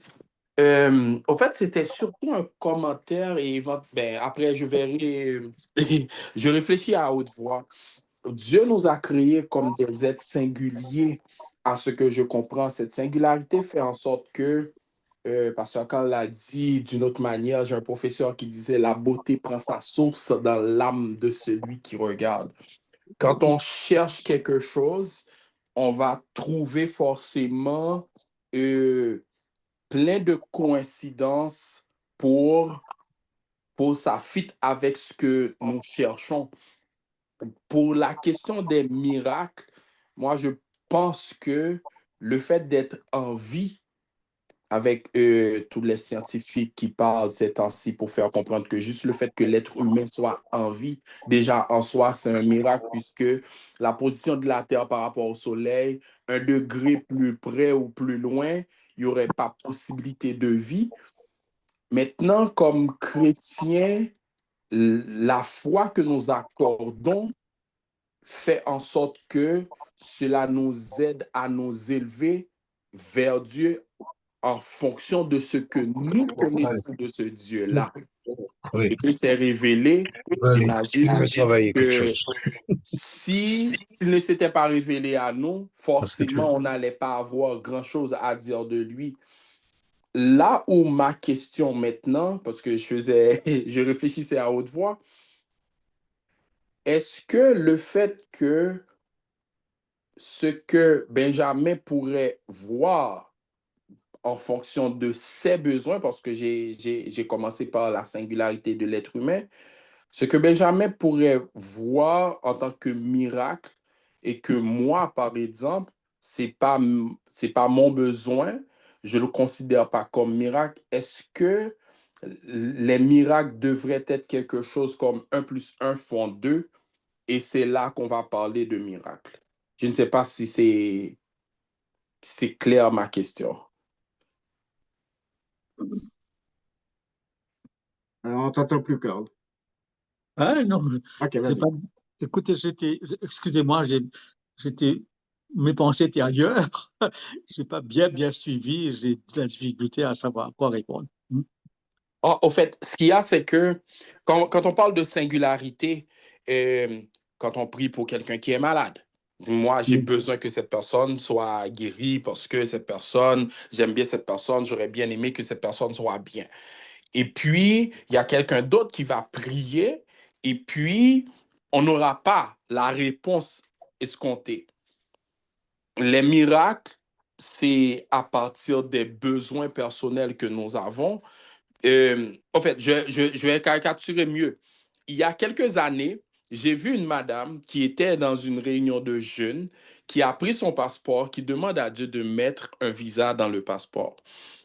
Et, et puis, j'étais jeune, j'ai vu la chose, et puis là, je me dis, OK, est-ce que ça, c'est la foi ou elle avait un bon dossier? Je vois Benjamin sourire, donc il comprend plus ou moins parce que c'est son domaine. Voilà pourquoi j'ai surtout pris cet exemple-là. Donc, c'est quoi les critères qui vont faire d'un miracle un miracle? J'ai entendu l'exemple de parking, par exemple. Et parce qu'elle avait bien dit, il y a des gens qui vont trouver plein de parking et qui ne prient pas pour avoir un stationnement. Donc, les critères de miracle, justement, sur quoi base-t-on quelque chose, puisque nous sommes tous des êtres singuliers, pour considérer qu'une action hors de notre contrôle, mais nous espérons, soit miracle? Il y a quelque chose à dire là-dessus, Carl?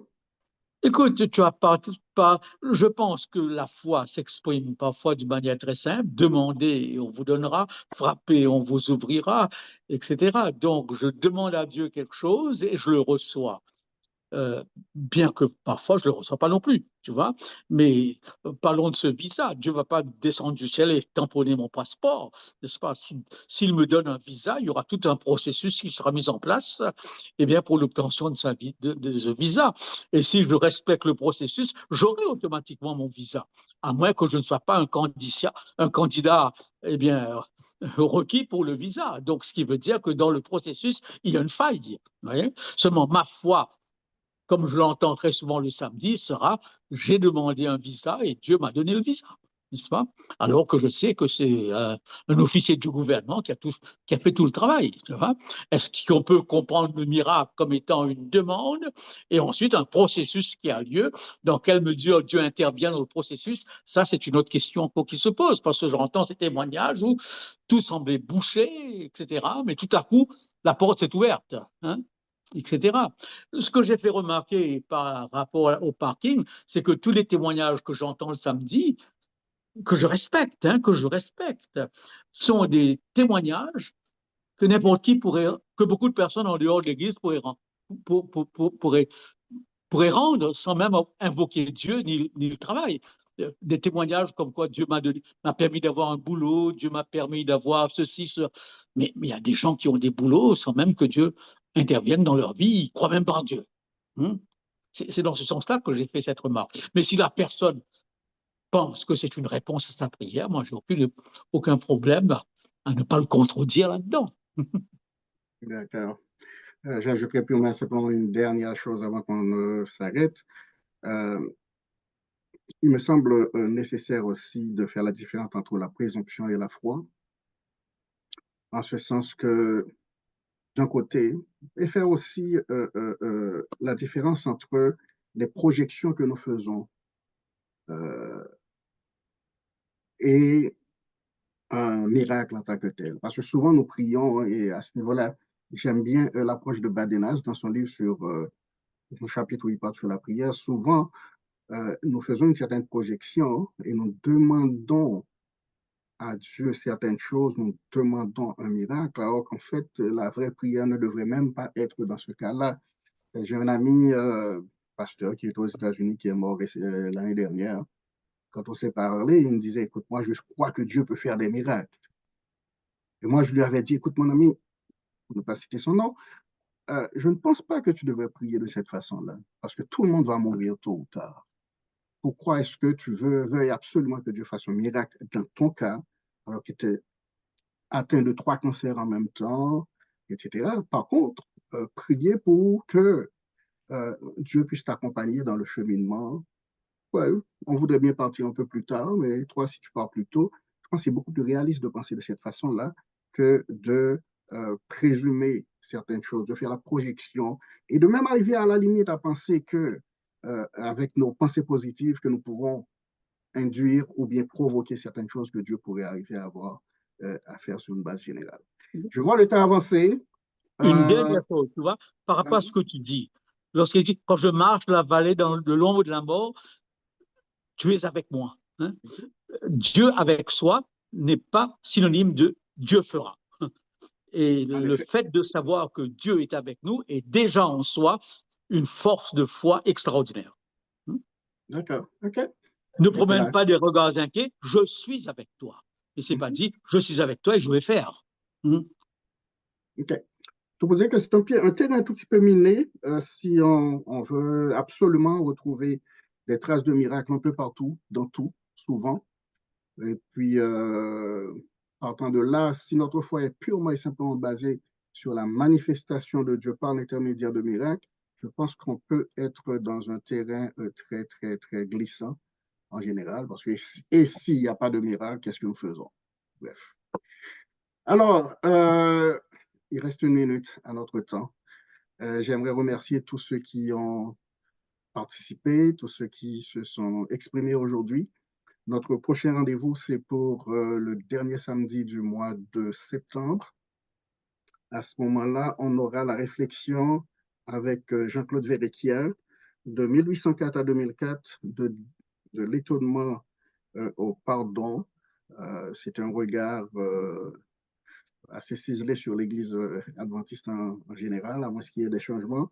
Mais c'est ce qui est prévu. Et le mois prochain, le mois suivant, au mois de septembre, à ce niveau-là, nous pourrons bénéficier de la présentation de Aniel Sanson. Le titre, c'est À la croisée des chemins, le salut du singulier au pluriel. Carl, si tu as une dernière chose à dire, Non, le moment est maintenant. Sinon, on te remercie de la participation et la disposition et la disponibilité habituelle. Je vous remercie tous ceux qui ont été là aujourd'hui également. J'espère vous retrouver le mois prochain. Et comme j'aime le dire souvent, menacez-nous de revenir la prochaine fois. Nous aimons bien ces menaces-là. Et puis, si vous avez à partager la bonne nouvelle de ce forum de discussion avec ceux qui peuvent venir réfléchir à ce niveau-là, n'hésitez pas à le faire. Ça nous fera bien plaisir. On vous souhaite une bonne semaine et un bon début de mois prochain. Et puis, notre rendez-vous pour le dernier samedi du mois de septembre. D'ici là, que le Seigneur vous bénisse. bye. Bonne soirée.